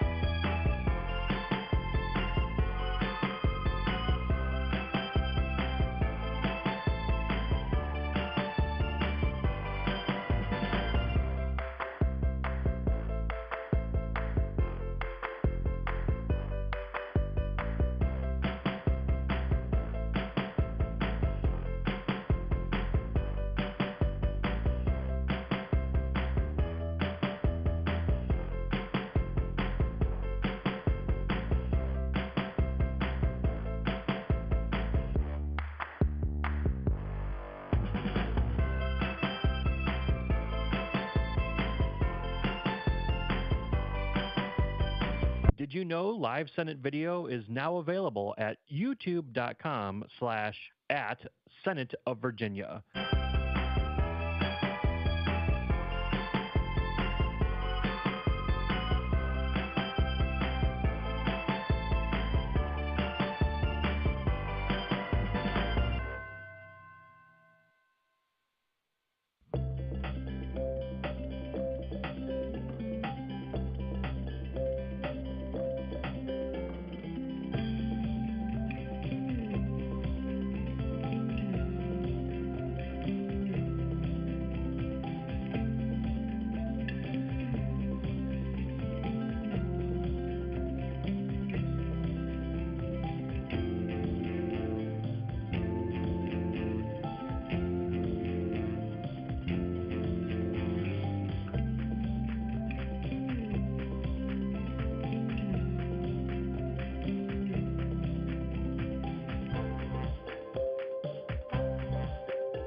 Senate Committee Room, 1300.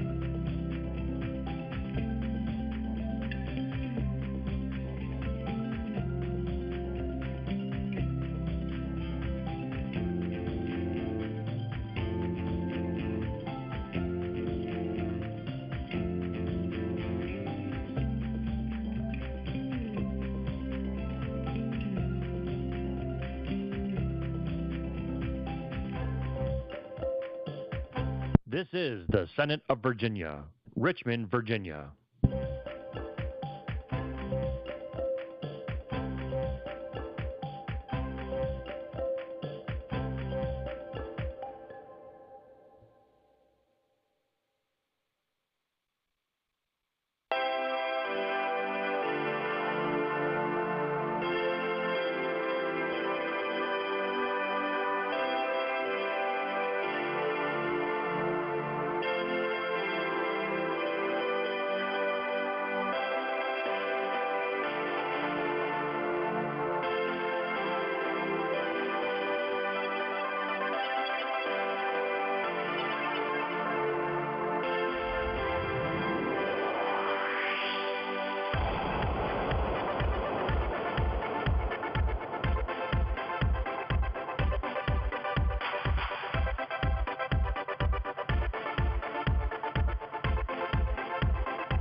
This is the Senate of Virginia, Richmond, Virginia.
Senate Committee Room, 1300.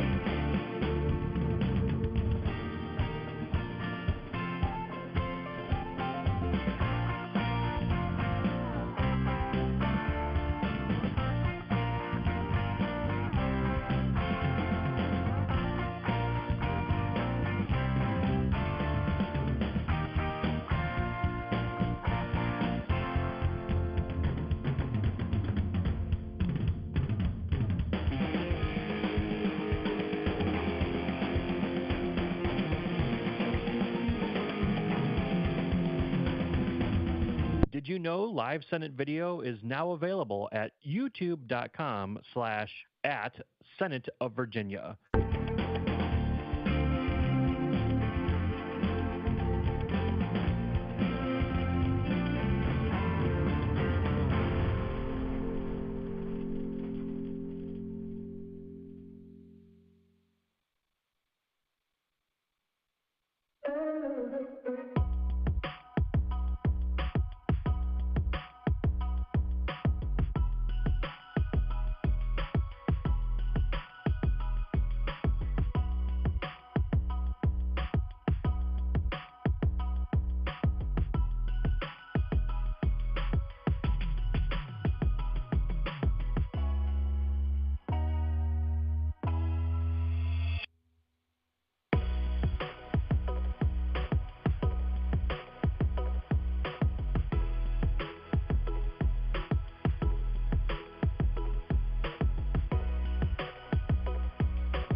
Senate Committee Room, 1300.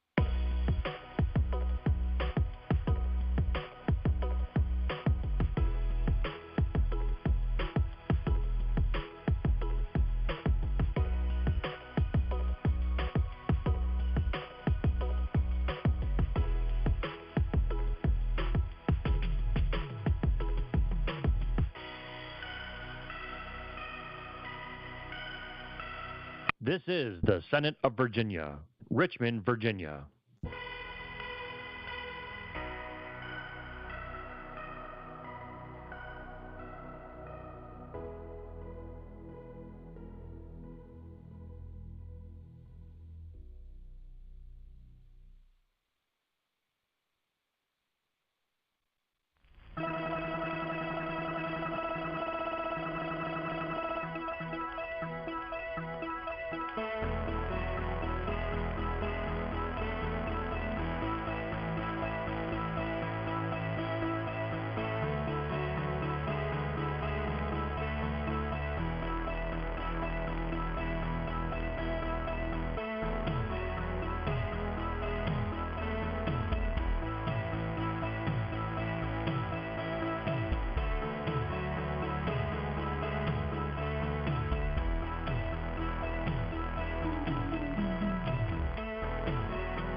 This is the Senate of Virginia, Richmond, Virginia.